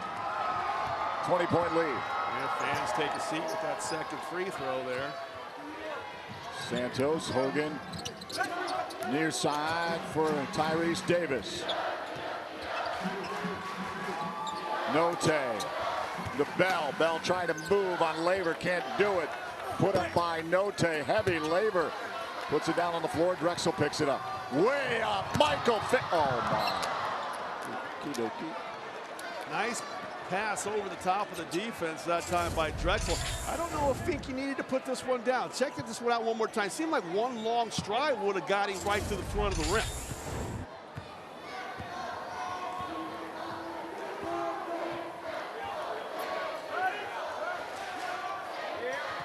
Santos trying to move around Frayer, weaving his way, floater up high. It was Note going in there, throwing that off arm. They're going to get over the top on the defense, or the offensive player trying to get on the offensive glass. Coach Jason can't believe it. Says, what's going on?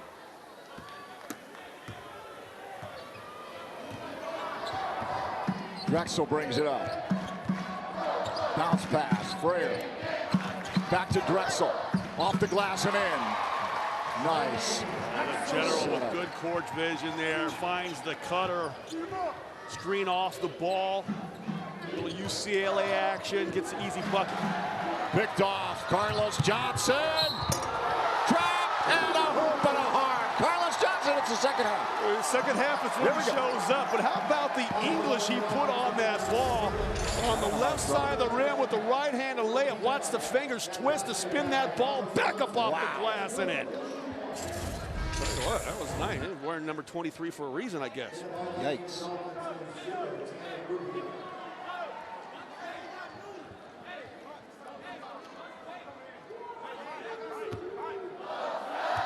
Davis takes a seat for the Dolphins. Bell sat down. He's got 4 personal fouls.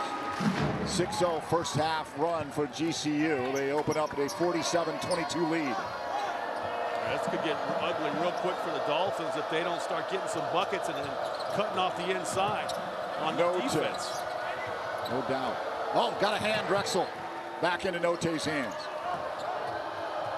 Laver shutting it down. Nowhere to go. Back to Santos. Santos trying to move on Drexel. Kicks it back out. Hogan. Not there. Shot clock violation.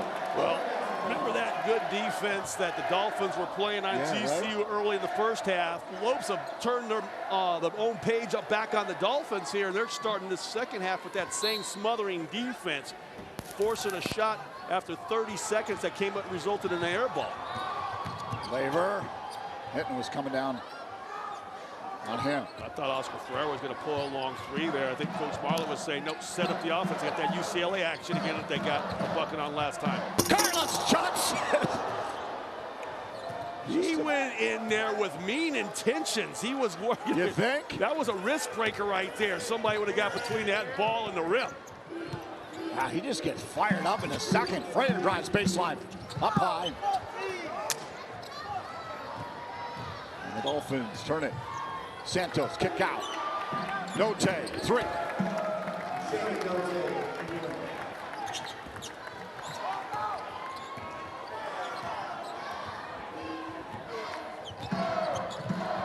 Drexel to Johnson. Back to Drexel underneath. Oh, that was a sweet feed. Couldn't put it home. Drexel wishes he had that back. Oscar Freire reached in the backcourt. Never a good thing when that happens. Drexel got a hand on it. Went off of the knee of Note, and it'll be Lopes basketball. That's playing with your hands right there. Athletic hands. Look at Carlos Johnson again one more time. He had one against Delaware State where he wasn't able to finish a jam, but I like a guy when he goes in there and says, hey, I'm going to try to wreck that rim. Drexel tried to move it inside to Johnson, but he's guarded heavily. Now the ball goes up over the top. Trying to force it inside. I like where their head's at. Try to go inside, but just not able to make the connection down here. You got the smaller player on, trying to throw it up over the top of him. Just doesn't do enough. Maybe just not quite there with the timing and trying to get that pass across the top. Tanner Rubio. Chase Hogan. Good X. A couple back-to-back buckets. They come out with a little bit more backcourt pressure here. Here comes Ferrer, like a lightning streak, gets the ball. Yeah. Through that pressure, no problem. Kicked it into fourth and fifth gear there. Drexel. Ooh, a little hand on it by Hinton. Went into Johnson underneath Laver. Not there, draws the foul. Palm fake. You catch that ball flat-footed, guys are in defensive rotation trying to come back to scramble. You show them that ball, they're going to fly off the floor every time, get the body contact and go to the line. 15:41 to go, second half. Lead is 20 for GCU over Jacksonville. I don't know if you heard, but we've got a WAC champion in the house, the men's soccer team. More on that, Kate Longworth. All right, thank you guys. As we mentioned in the first half of this game, a big congratulations to the men's soccer team who pulled off a huge victory yesterday against San Jose State to claim the WAC title, and now they punched their card into NCAA play. What was it like hoisting that trophy and finishing things off in WAC tournament play yesterday? It's something that you cannot describe. It's a lot of emotions going through, a lot of happiness. We all cry just of emotions, joy, you know, but it's happy, you know, all the time because we made history. Something that we can always say that it's the first GCU soccer team that goes into the NCAA tournament. You lead the team with your play, and what has been the key to your success as of late? I think just me feeling my line of defense as a family. We can do great things together. Like we're working hard on the field, and it comes out on the game. I think working hard is the #1 key thing. What is it like to play for Coach Hyman? Oh, he's been like a mentor to me. He's given me all this confidence. He's making me able to do the game I can do to the best of my abilities. I look up to him as a coach. I really do. And I'm guessing the last 24 hours have been like a dream, from scoring the game winner, then holding that trophy, knowing that you guys accomplished one of your goals for the season, and then today watching the NCAA selection and finding out that you would be heading to UC Irvine Wednesday night. What are you anticipating with that matchup? Honestly, obviously it's a national, so you always have to be prepared for anything. Any team right now is ready for getting the national championship, so we have to go out there and compete. I know my team can do it. We have to stay focused in 90 minutes. We just need to stay focused, everything. You know, we're all happy right now. It's been pretty hectic 24 hours, but we're happy that we're in the NCAA and we're ready to compete. And I know you want to get the job done Wednesday night at Irvine. However, have you been able to, like you said, kind of soak in what's happened these last 24 hours? Not really. You know, since we won that, it's been crazy, you know. I haven't been able to sleep, so it's been crazy time here. All right, thank you so much. We wish you guys the best of luck. Alex and George, keep up the great work. And guys, that seems to be the theme for this soccer team, starting with Coach Heidman. This team has not been able to sleep, yet still somehow they're living the dream. Crazy time indeed. Yeah, well, gets good for underway. those guys. Irvine on Wednesday night. Maybe some future 8 p.m. Phoenix Rising football club players there. Yeah. You know, I never was a soccer fan until I went to one of the games. Soon to be MLS, hopefully. Yeah, I went to one of those Rising games and had an absolute blast. They're doing good this year, too. I think went they to were the in the finals, aren't they? Yeah, Louisville. Did they win it or did they lose it? No, they lost. Ah, too bad. But you know what? Baby steps. That's what GCU is trying to do. You know, get to the WAC finals one year, next year you win it. Yep. Rubio alone in the corner. Ooh. Nice job. They're knocking down some threes. They're spreading out that defense a little bit, catching them slow in rotation, knocking down some shots. One thing I don't like about soccer, what's that? It's the inventor of the flop, and it has worked its way into basketball. See too many guys in basketball now flopping. It's like a sniper got him sometimes. In and out. Laver bouncing around. Hogan's there. Back out to Drexel. Quickly up to Carlos Johnson. Bounce pass, Frayer. Johnson. Drexel, a little hurried here. Laver puts it down on the floor. Turning, twisting, off the glass and in. May not have been the prettiest thing, but 2 points are 2 points. You know, it never really is when Laver puts the ball on the floor, but he takes his time. He shows patience. It's not like he's lightning fast or silky smooth, but he does a nice job getting to his spots where he knows he can make a shot. 10 for Laver, rebound. Oh, Frayer. Near side, Drexel comes back out. Now he kicks back. Laver wants three. And you can give it to him. Oh, that's nice basketball by Laver right there. You go inside with a little baby half hook. Then you go back outside, get the ball, and your secondary break out at the three-point line and knock it down. I was watching all the big shoot threes before the game, kind of shaking my head like, boy, has this game changed. 7-footer shooting threes now in warm-ups. End of the game. Santos. Hogan, the leading scorer. All underneath. Looks like they got Laver. I think they waved off the basket. That's Yeah, unfortunate for that young man. I thought that was a good continuation at the next level, but here it is one more time by Laver. Gets his feet set. You got to work early. Well, you young players out there, do your work early, catch that ball in rhythm, get it into your shooting pocket, and let it fly. Hogan with 6 points, came in averaging 14.5. Rubio's all alone underneath. Carlos Johnson let him sneak by. Yeah, the jersey chaser on that one. You can never chase that ball out around the top when the ball's on the baseline like that. You got to stay between your man and the basket. That'll make Coach Marley a little hot under the collar. Off of the foot of Note.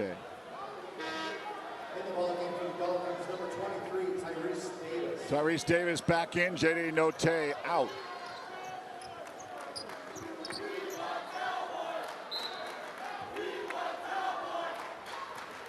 Michael Finke, near side, Frayer.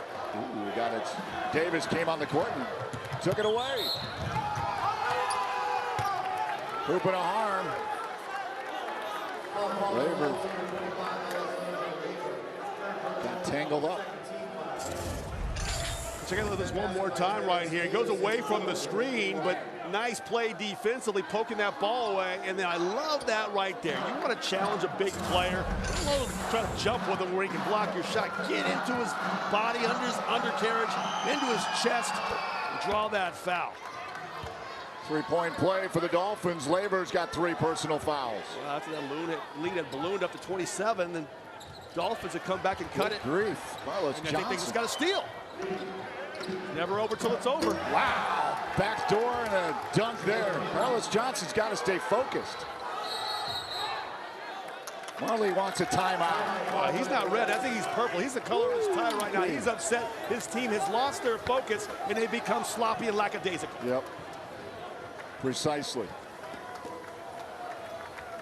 Well, he knew they were bleeding out there, and he needed to put an end to it. Look at this one more time. I mean, take a page from the GCU Lopes book right there, throwing that high handoff there and partying on the 10th floor. 7-0 run for Jacksonville University here in the second half. As the Lopes lead it 54-37. You know, we've had some opponents that have come in here that have been outgunned, you know, overmatched. But one thing I always say is the coaching staffs for the other team, they always keep their guys playing for 40 minutes. And that's exactly what the Dolphins are doing tonight. Yep. Fans, you can join the Lopes at the 2018 Wooden Legacy for the Thanksgiving weekend in California. Tickets available to all 3 of the games at Cal State Fullerton College. Thursday's game, Seton Hall, 7 p.m. Arizona time, 6 p.m. out in California. All session tickets for the 3 GCU games range from $100 to $150.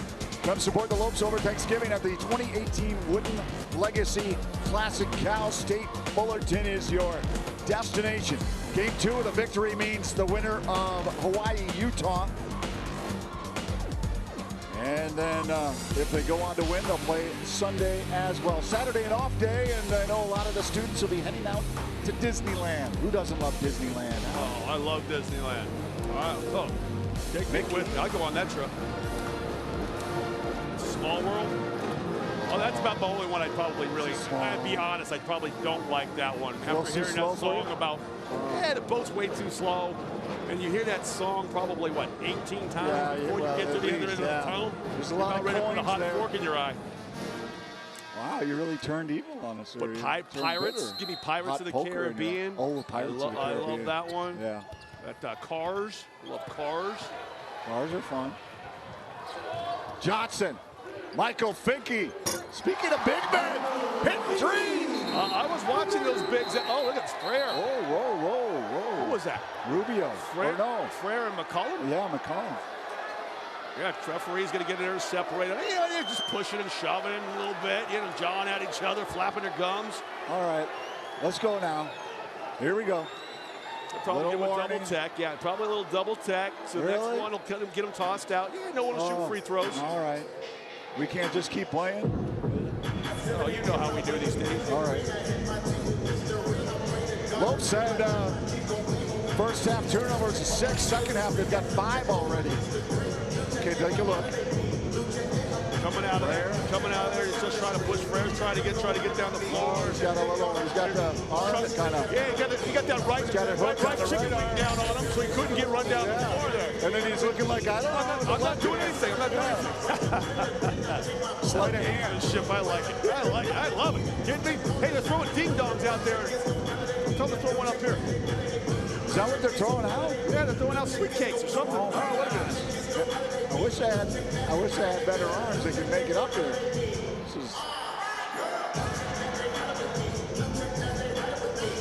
So McCallum was what kind of walking him down the aisle there. Yes, exactly. Escorting him back up the court. Yeah, this is what they. Thank you, Jerry.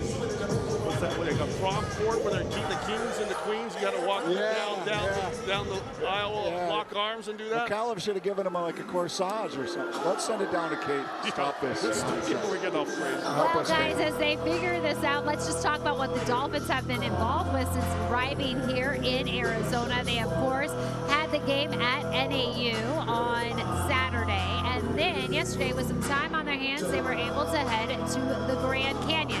After all, if you say you're playing Grand Canyon University, folks might be asking, well, did you see one of the wonders of the world? And now the Dolphins can say yes. They can also confirm that no, Grand Canyon University is not at the Grand Canyon. However, both are spectacular sights, right? When you have these Havocs in the house. Yeah, you wonder if they kind of took a wrong turn and headed north, thinking GCU, Grand Canyon University, was in the Grand Canyon. Easy mistake to make. Really? No, not really. Although I've heard people say GPS it now. Fine, come take it right to the front door. It's right here in beautiful Phoenix, Arizona. Beautiful campus. Yep. Come on out and visit. Hey, can we go back to the theme park subject for a minute? I guess if you want to. I just have to say, I've always been a huge fan of Disneyland. I'll always be number Disney one. World But a close to for me now is Universal Studios. Really? I took my kids out there. Like that virtual reality stuff? Oh, man, yeah. Spider-Man? All those simulated Harry Potter? stuff. Harry Potter. That's what I was going to get to. That Harry Potter ride, when you're on the Falcon thing, Griffin or whatever. Oh, that's amazing. The dragons coming after you. You're in the Whomping tree. You're playing Quidditch. Oh, that's mind-blowing stuff right there. I'm a big Harry Potter fan. In fact, there's another movie coming out this week with the J.K. Rowling storyline called Fantastic Beasts. Wow. Yeah. I'm going to go check that one out on Thursday. Next game, maybe. I'm not even going to watch my Packers Thursday. I'm going to watch stop it. The Harry Potter movie. That's what I'm a big fan of. The Packers are under 500? No. Packers are playing Thursday night football out in Seattle. They're not winning. They won Sunday. Huge win over the Dolphins. Well, that's not saying a lot. Double foul on that one. Hey, the Lopes would take a win over the Dolphins tonight. Well, there you go. I don't see Tannehill or 4 personal fouls for Oscar Freyer. So after that long stoppage, where did we ever end up with that? Double foul. Double foul. I mean, these officials have been in enough ball games. You give a double foul or a double technical foul, and you move on. There's all this going to the scoreboard or the video replay. It's just too much. But the viewers would have missed out on all the Harry Potter and amusement park talk. It's so compelling. Yeah, they got probably TMI. They probably know more about me tonight in my amusement park and my love for J.K. Rowling than they ever would want to know. I've heard a rumor that J.K. Rowling has a home, like, north of, like, near Cave Creek. Shocking. Like on a mountain up there. I thought she lived in England. Well, you know, I would think somebody like that has multiple residences. She is the richest woman in the world. Is she really? Yeah. Really? Above all the Waltons? Now you got me there. Okay, back to action. Or, well, yeah, the Kardashians, I don't know how much. I don't know if she's got any Twitter followers as a Kardashian. Yeah, that's true. Off of the glass for Hinton. Michael Finke presses on. Finds his younger brother, Tim. Back to Michael. Dolphins putting some pressure on, like they did in the opening minutes of the basketball game. Getting some renewed life here in the second. Michael Finke says, enough. I'm going to turn around and try this three. It doesn't go. Rubio, eyed by Drexel. Jackson, Blumberg's up off the bench, over to the scorer's table. Damari Bilstead's already there. Martin also is going to join him. Jace Hogan. Step back short. Labor with some good D. Yeah, and look who's on the glass again. Drexel. Guy goes in there and gets boards. 7 defensive rebounds Saturday night. Who got wiped away down there? Finke. Can't believe he got snuffed. Davis. Oh, look at Davis. Sheesh. Wow, they're giving a bucket. Yeah, got the bucket, he got the hoop, he got the harm, and he got a nice little rebel yell. Got his bench fired up. 11:33 to go. 57-41. The Lopes over the Dolphins. Keep it here.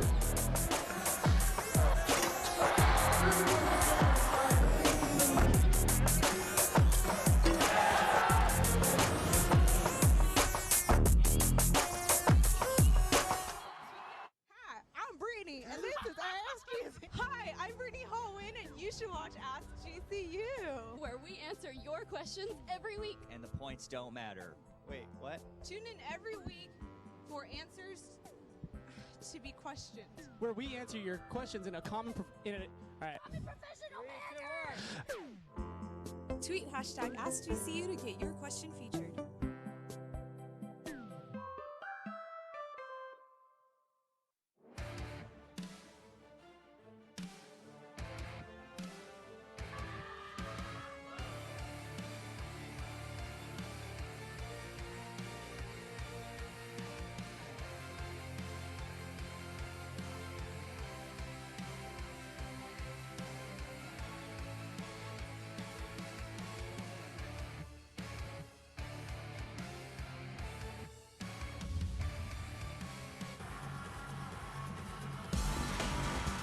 Tonight's GCU men's basketball game is brought to you in part by Dignity Health, Hello Human Kindness, and by Sanderson Ford. The best play in a new Ford is at Sanderson Ford. love my F-150. Yeah, they got a sweet Raptor. Have you seen the Raptor? That's what I got. Oh, you got a Raptor? Yeah. Oh. Telling you, man, that thing's got some power, got a little growl to it. Yeah. Nice wide room for my butt and the big seats Well, that's too much information yet again. Oh, yeah. I love that thing. 10-speed. I didn't really have 10-speed. 10-speed? Come on. 10-speed. You're making stuff up. Really? No, I'm serious. The Mustangs are good, too. It's got a camera when I'm pulling into a parking spot. The front camera comes on, shows me how far I have. Oh, that would be so helpful. Bumper to the car I'm trying to park next to. Sure. You know, in Scottsdale, you got all these Bentleys and you got to be careful. Stuff. You don't want to bang into the front of them with your truck. Joke, right? Because they get pissed, right? Yeah. So it's got a little front camera that comes on, and you can see the clearance that you have on the car. Yeah, they got a whole onboarding team there in the Sanderson Ford showroom. Like there's some young folks that know about electronics, you know, because you and I, we I didn't get that. Oh, really? Well, if you go to Sanderson Ford next time, they'll take care of you. They'll even bring the car to your house. You don't even have to go in there. You can just have them deliver it. You think I can take my Ford that I got somewhere else to Sanderson? They'll do that for me? I know, maybe. Hey, Sanderson, come on, brother.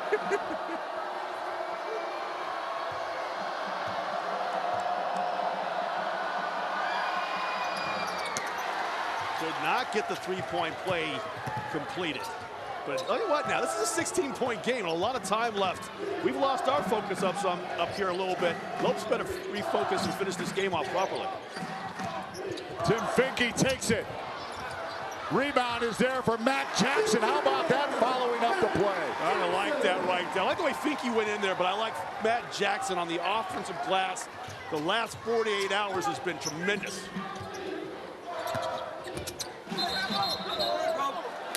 Yeah, what? I've been waiting for that call. These Dolphins and Lopes, for that matter, have both been getting away with lots of traveling tonight. Finally, the officials jumped on top of it. Note, travel, inbound, Tim Finke.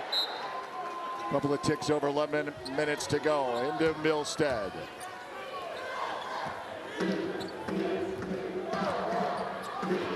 Quality minutes here last couple of games for the second unit. Milstead definitely extended minutes. Floater up and in, Damari Milstead. How good does that kid look tonight? Very good. Under control, got the shot he wanted. That was a beautiful play. Davis, back out. Hinton, quick ball moving in the corner. Note connects over Jackson. What confidence they didn't have in the first half, they have found here in the second half.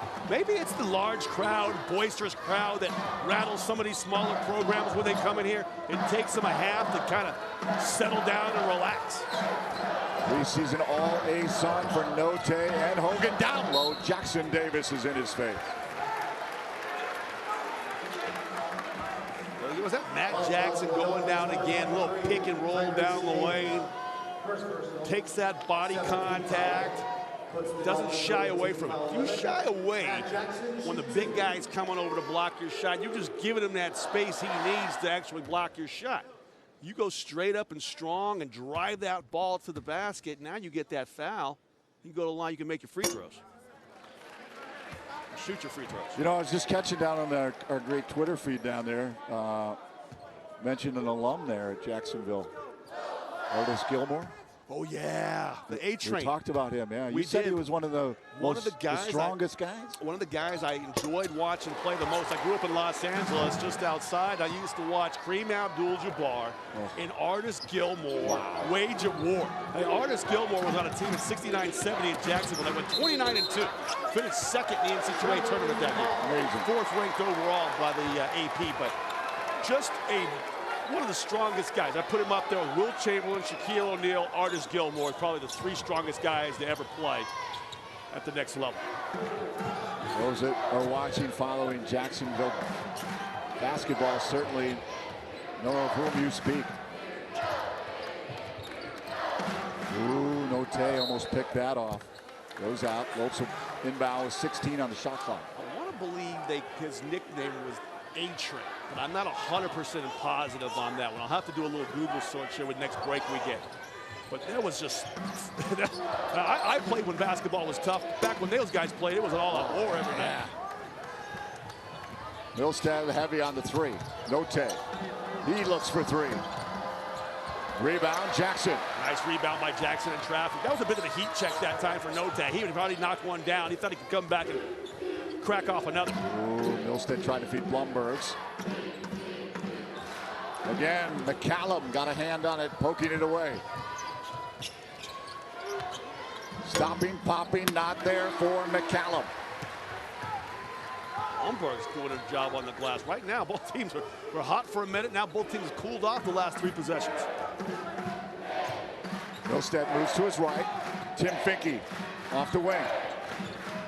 Ooh, Davis got a hand on it. Be careful. Blumberg's in the corner for three. It was hot there before. Not this time. This is looking like an NBA game. You're coming down and firing threes. You're screening, rolling, and popping out to that three-point line. And teams are just banging away from behind the arc. Hinton left hand goes in. Oh, I thought they called a foul. It seemed like it was a whistle as that ball was going in there, and it seemed like everybody stopped. That ball trickled in. What would have happened had it come off the iron? You're right. Jackson turning. Oh, look at the patience, huh? Look at that. I've seen so much more confidence in this young guy. Is it the footwork? Is it the strength? Is it the beard? I'm not sure, but he is balling tonight. The Aussie connection. 7 for Matt Jackson. Back out. Tyrese Davis looking to move on Matt. Goes underhand, not enough. Tim Finke breaks it up. Goes left.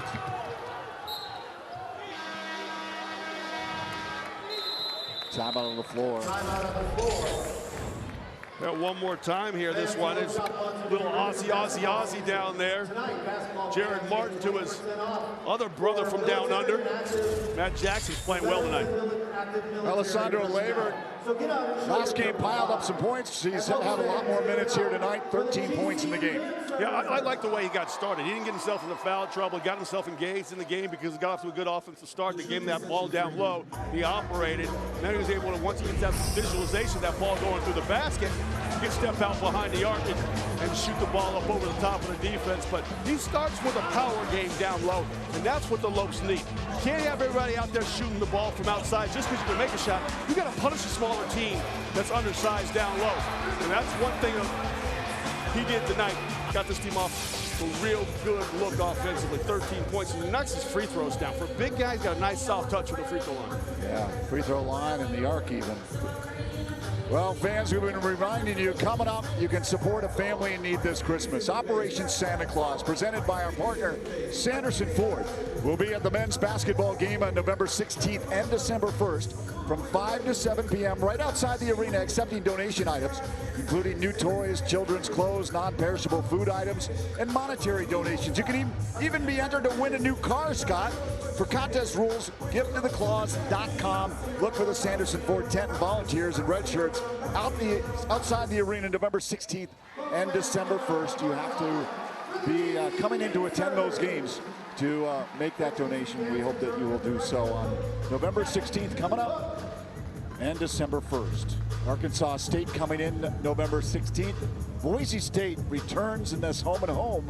The Broncos on December 1st. They owe some payback too, right? Yeah. Got to win up there last year. Yeah. Hung tough, but fell in the end. So now you get them back down here. They're going to show them what's what. So 7:42 remains here on the clock. 64-46 the score. Rebounding margin 39-15 in favor of the Lopes. Ryan Mueller, the president of GCU, enjoying what he's seen here as the Lopes try to up their mark to 2-1 early on in this 2018-19 season. Hinton and the Lopes on the press. I like that. Just a little soft press, full court pressure, fall back into your man-to-man and Marley Staple.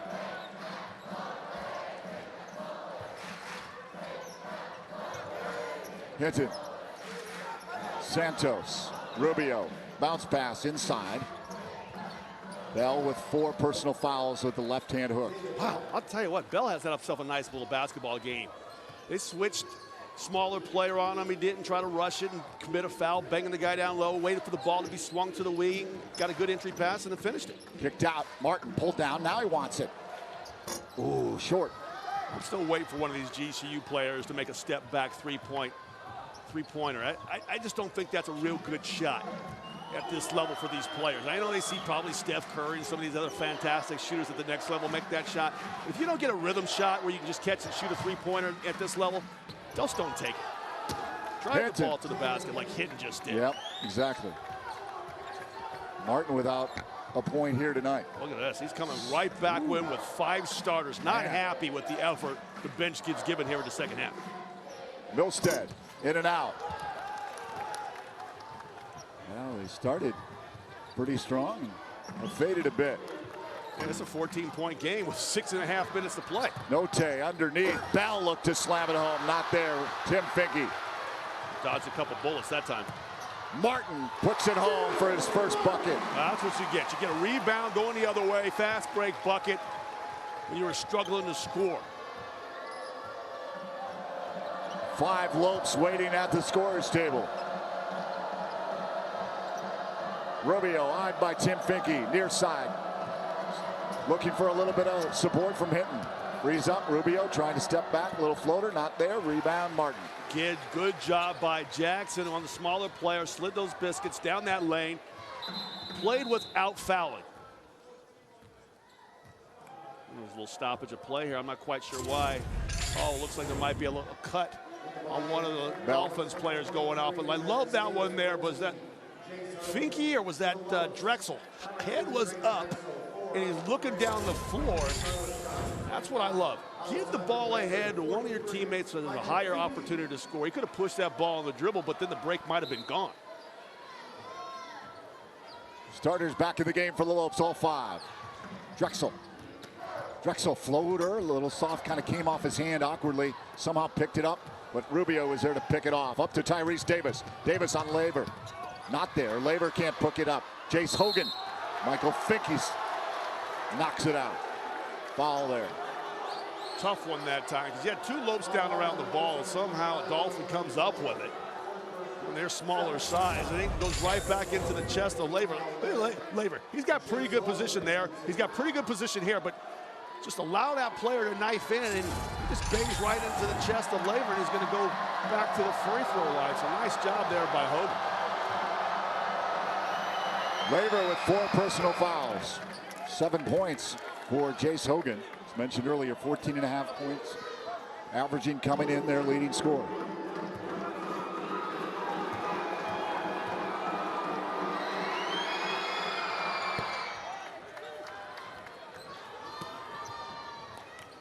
Interesting basketball game after a sizable lead by the Lopes. Yeah, they were up 27 at one point in this game. It's down to 14. I mean, it's still a nice lead to have with 5 minutes and 13 seconds to go, but certainly not finishing the game the way Coach Marley would have liked. Johnson getting a little fancy with the ball. Note all over the place. They get tangled up. It looked like they were playing that game Twister down there where you had to step on the red dot or the yellow dot or the blue dot. They were all, bodies were all entwined underneath there, but that's what you like. You know, guy, you didn't have a good chance of getting that basketball back, but if you're a Dolphin player, you're down 14 on the road 5 minutes ago, you're happy to see one of your mates go down there and get a knee burn trying to poke that ball back onto the play. Frayer looked right, now Laver. Laver backing in. Ran out of real estate along that baseline. And up high to Davis. Davis off the glass. Oh, hoop and a harm. Carlos Johnson. It's never over till it's over. That was a nice job there. I think it was Hogan down there got the block on Laver, which ignited their fast break. Look at this one up the floor by Note, and I don't know how Bell got that basketball under control and goes up there and gets the hoop. Into harm, chance for a 3-point lead. I've got the Dolphins players up off the bench. Davis. Human nature things when you get a large lead like that is just to relax. You think you're playing hard, but it's just so hard to keep that same intensity you had when it was a 9-9 game. Frayer, Laver, Drexel. Hoop and a harm. I would always hate when smaller players would go out there and get some little touch ticky-tack foul on a player and then let him come in and then lay the ball into the basket. If you're going to foul a guy and make sure he can't get the ball up over his shoulders so he can have a chance to squirt one in right there. Big mistake that time.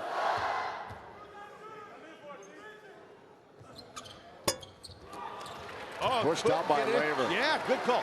Laver in there. Just Laver and Jackson, a good knack of using their body on that free throw line to push guys under the basket further than they want to be. Drexel, near side, Johnson. Not there. Frayer, active. Fresh 30 on the shot clock. Wow, 3 opportunities to score here. Frayer, he wants 3. Not there.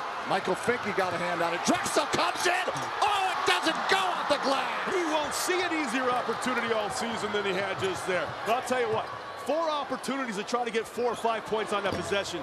Coach Marley be happy with that effort. Wow, Rubio way beyond the arc with that attempt. Under 4 to go. Onto their horns high set, double pick high, roll one big, pop the other. Drexel, Johnson over the top, but Note got a hand on it. Lopes ball, 3:44 to go. Timeout on the floor, though. The Dolphins not going away quietly. Lopes lead it 68-55. We'll be back with the remaining 3:44 after we take this timeout.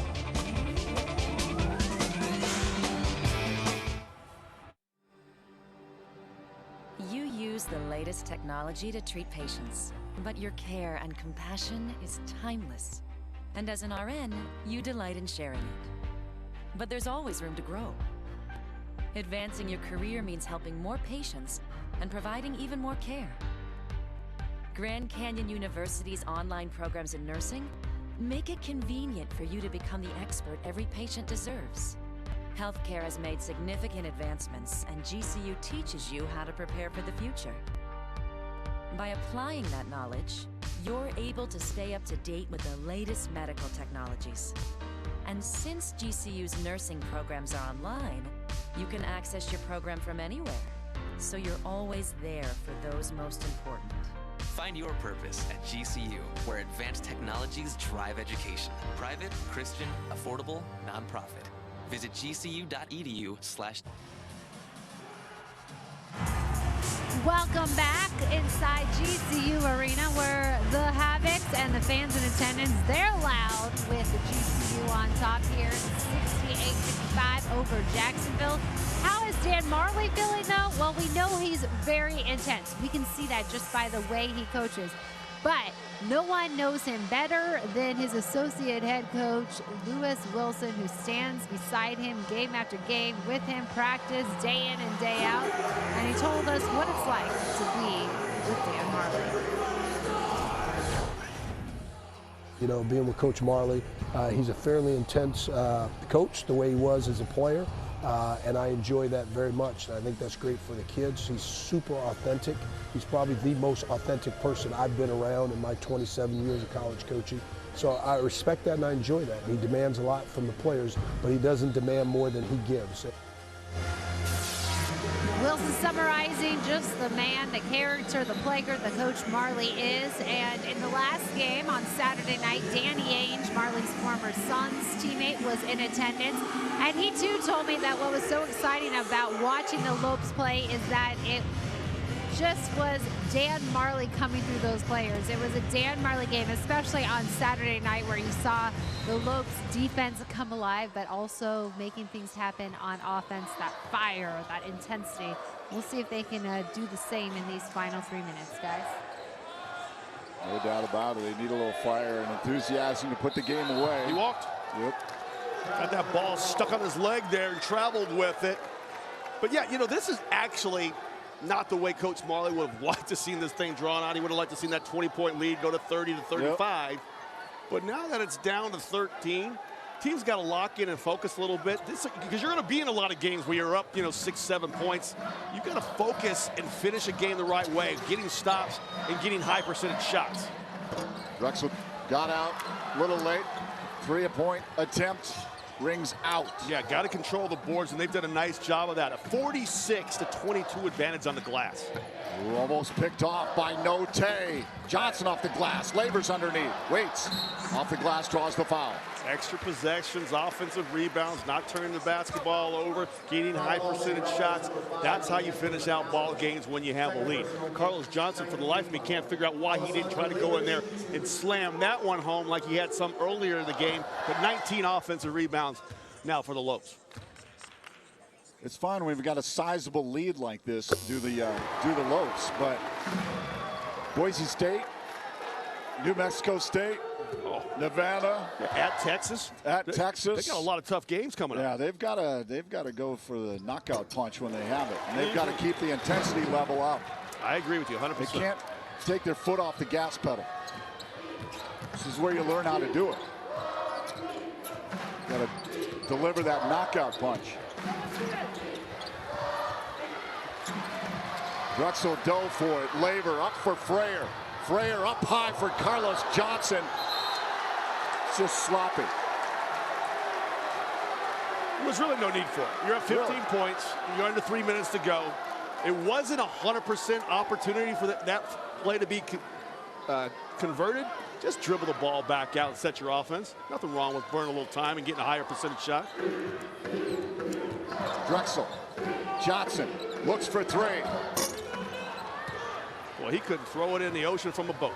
This kid is really struggling from behind that arc. Hinton drives up high.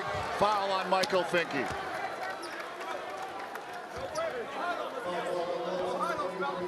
Jared Martin's going to check in. Tim Finke's going to check in. Carlos Johnson just 1 of 9, 0 for 4 from behind the arc. I don't want to keep beating the young fella up, but he's going to have to figure out how to play in a GCU uniform. This day, he's just not getting it done right now. Johnson sits down. Michael Finke sits down.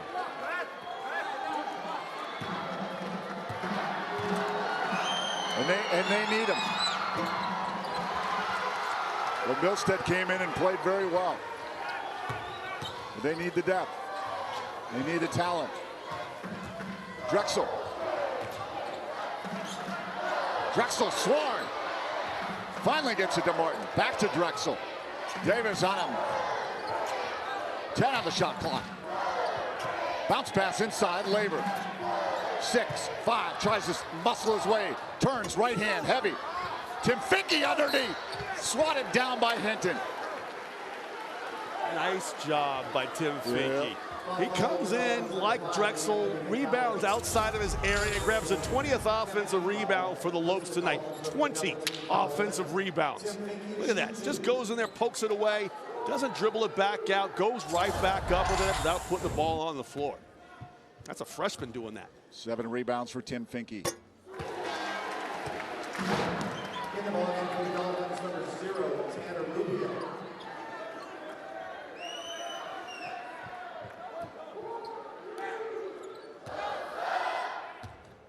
Matt Jackson's going to make his way over to the scorer's table. Laver out. Tim Finke, Oscar Frayer, Matt Jackson, Jared Martin, and Trey Drexel. Santos stops. Under 2 to go. Tipped away by Frayer. Well, there's no doubt the Lopes are going to go on and win this basketball game tonight, but I like the fact that they had to refocus after sloppy moments in the second half and get this game back under control. Coach Marley's not going to be happy with it, I can guarantee you. Practices the next couple days until they play again on Friday will be demanding.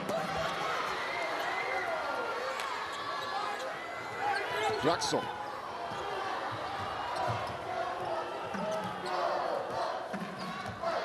Drives, pulls back.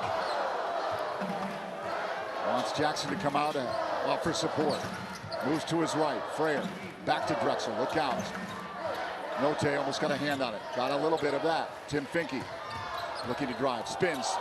Step back. That's way short. Underneath those, Jared Martin. No back. Well, you got a foul away from the ball, but with 10 team fouls on Jacksonville, it's going to send Martin to the line for 2 free throws.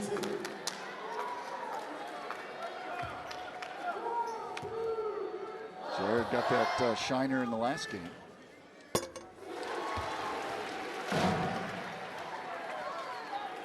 what's his eye looking like tonight? Yeah, he said Trey Drexler. Got some color on it there, doesn't it? Yeah. That's the natural healing process.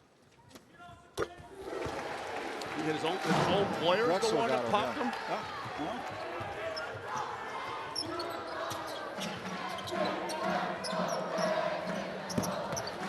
Hinton with the rebound, kick back out. Santos. That's out. Rebound. Davis. Under a minute to go. Rubio. Back out. Another attempt from three-point land. Not there. Tim Finke. Oh, knocked out by Hinton.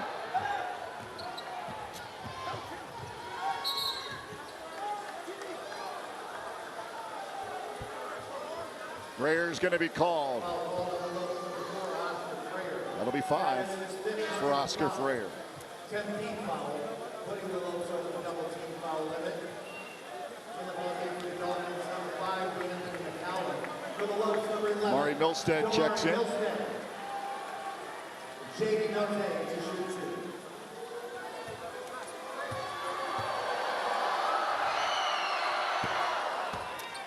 2. Note connects.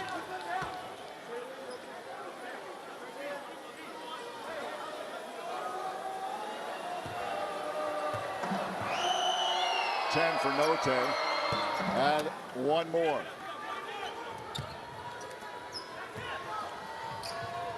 Four players in double figures for the Dolphins. Yeah, they played well. They didn't hang their head when they fell down by almost 30 points. They kept fighting, and you know, they're not going to get this W, and they're going to drop 3 games to start the season. I've been on teams that have lost 3 games in a row to start the season. That's never fun. But there were some encouraging moments from a lot of different players out there. They never splintered. They never started pointing fingers. They kept trying to battle as a team. And they clawed themselves. They cut it to, what, 11 at one point? Yep. Goaltending was the call on Martin's attempt. 76-57, 25.1 to go.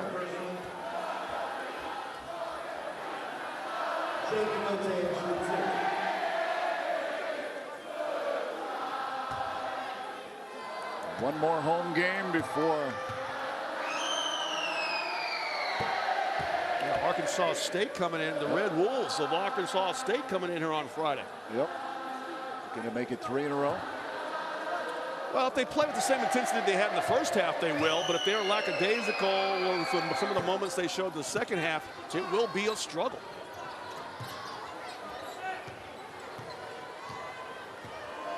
Dolphins outscoring the Lopes by 2 in the second half.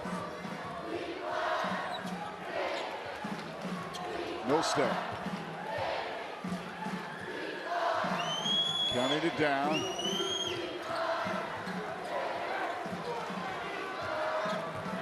Two, one. And that'll do it. Lopes victorious 76-59. Yeah, all in all, probably an effort the Lopes can be happy with, but not proud of. They had moments when they played really well and moments where they got sloppy.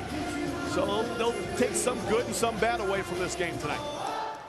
We'll be back to wrap things up.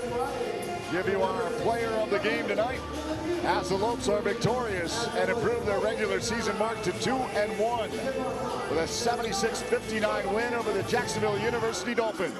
Stay with us. Head coach Dan Marley's post-game press conference and more comes your way right after this timeout.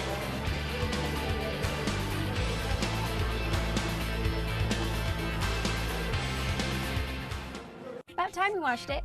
Getting ready to trade it in. What are you doing? Just a little shopping. Wait, a new truck. Don't you think I should be involved? Of course. We'll head over to Sanderson Ford as soon as I'm done. I don't have time today. Hope we're going with 4 doors this time. Ooh, of course. I know exactly what I want. I mean, we want. A lightning blue Ford F-150 Super Crew with EcoBoost. All done. Shop from home, buy from home, we deliver. From the dealer you can trust, Sanderson Ford. Performance is your profession.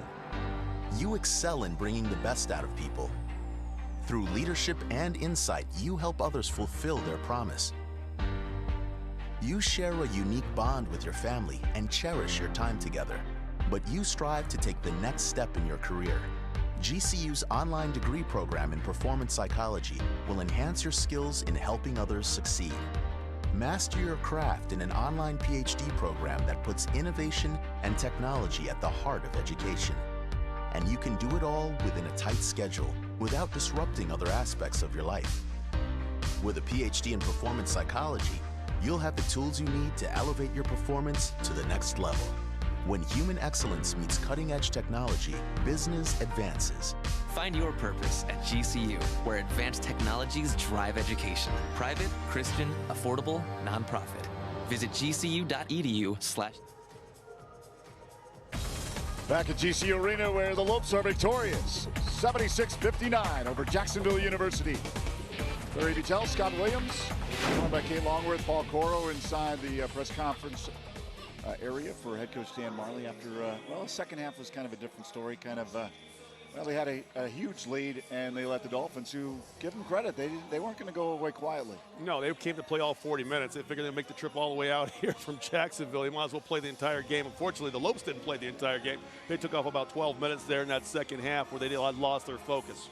Time for our Canyon State Credit Union Player of the Game. Canyon State Credit Union committed to you. We're going to give it to Demario Milstead. He had Demario. Maybe I thought maybe you knew something I didn't know, but this kid played well. He came off the bench. Very rarely do we give the player of the game to somebody who didn't score in double figures in scoring, but his impact on the game was absolutely huge tonight. 9 points, 3 boards, 3 assists. I love the high handoffs that he gave his bigs. He spoon-fed. He was afraid to go inside to get some buckets as well. He was a plus 17 when he was out there on the floor tonight for the Lopes. 20 minutes of play, 9 points, 3 rebounds, 3 assists for Demario Milstead, the sophomore from Oakland, California. Nice because there's some internal competition. There's 10 deep here. He's seeing the heat Trey Drexel's putting on, and he responded here tonight. You gotta like that. You know, competition is a good thing. Well, let's check out our final stats of this game. Brought to you by by Dignity Health. As a 76-59 is the final, 41.5%, dropping down from last Saturday night where they were well over the 50% clip. Yeah, not good offense, only 5 of 20 from behind the arc, but the defense, again, was absolutely fantastic. You hold a team to under 40% shooting, that is wonderful defense, but it was the boards. They kicked butt on the boards tonight. 52-25, are you kidding me? Led to 17 second chance points, just 7 for the Dolphins. Big difference in the game was on the glass. Well, let's send it down into the post-game press conference area where Kate Longworth is standing by with Paul Coro. All right, Paul, I know you are filing some stories and got some final stats to share with us as well. But first, let's take a look at these past 2 games. I think great results. They got the results they wanted, the victory, but kind of 2 different games, especially in those final halves from Saturday night to tonight. What stands out to you overall from the Lopes' performance? Yeah, I think you want to focus on the first half and the way the bench came in and really made a difference in that game. When they came in, it was tied.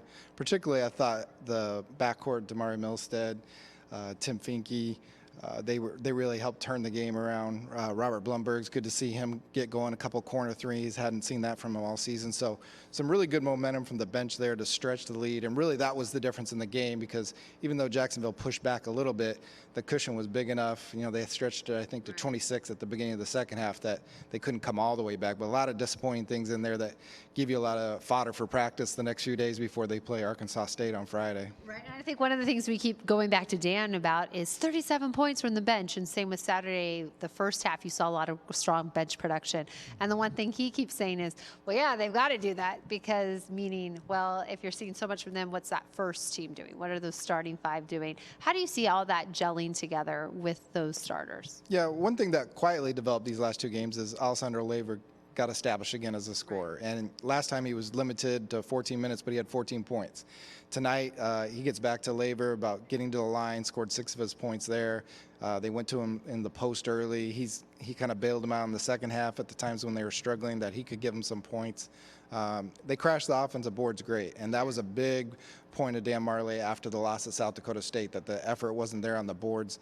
They had 21 offensive rebounds tonight. They didn't always turn those directly into points, but they kept hammering away, and it gave them those extra opportunities. Yeah, I think, too, maybe these opponents aren't the challenges that they're going to see from opponents as we head into Friday night and also into the Wooden Legacy. However, how key is it going to be for this Lopes team to be strong, crashing those boards, especially when you know that's pretty much number 1 and 2, but between that and defense is what Dan Marley's trying to hammer home. Yeah, you would really expect it on a night like tonight. You know, that Jacksonville lineup a lot of times was 6'6" and under. And, you know, a lot of times the Lopes are putting guys out there that are 6'10", 6'10", 6'8" across the front line. So they should, and Marley's been talking a lot in practice about using that size, that they, even though they had the best size, it's been the guards that's been the best rebounders.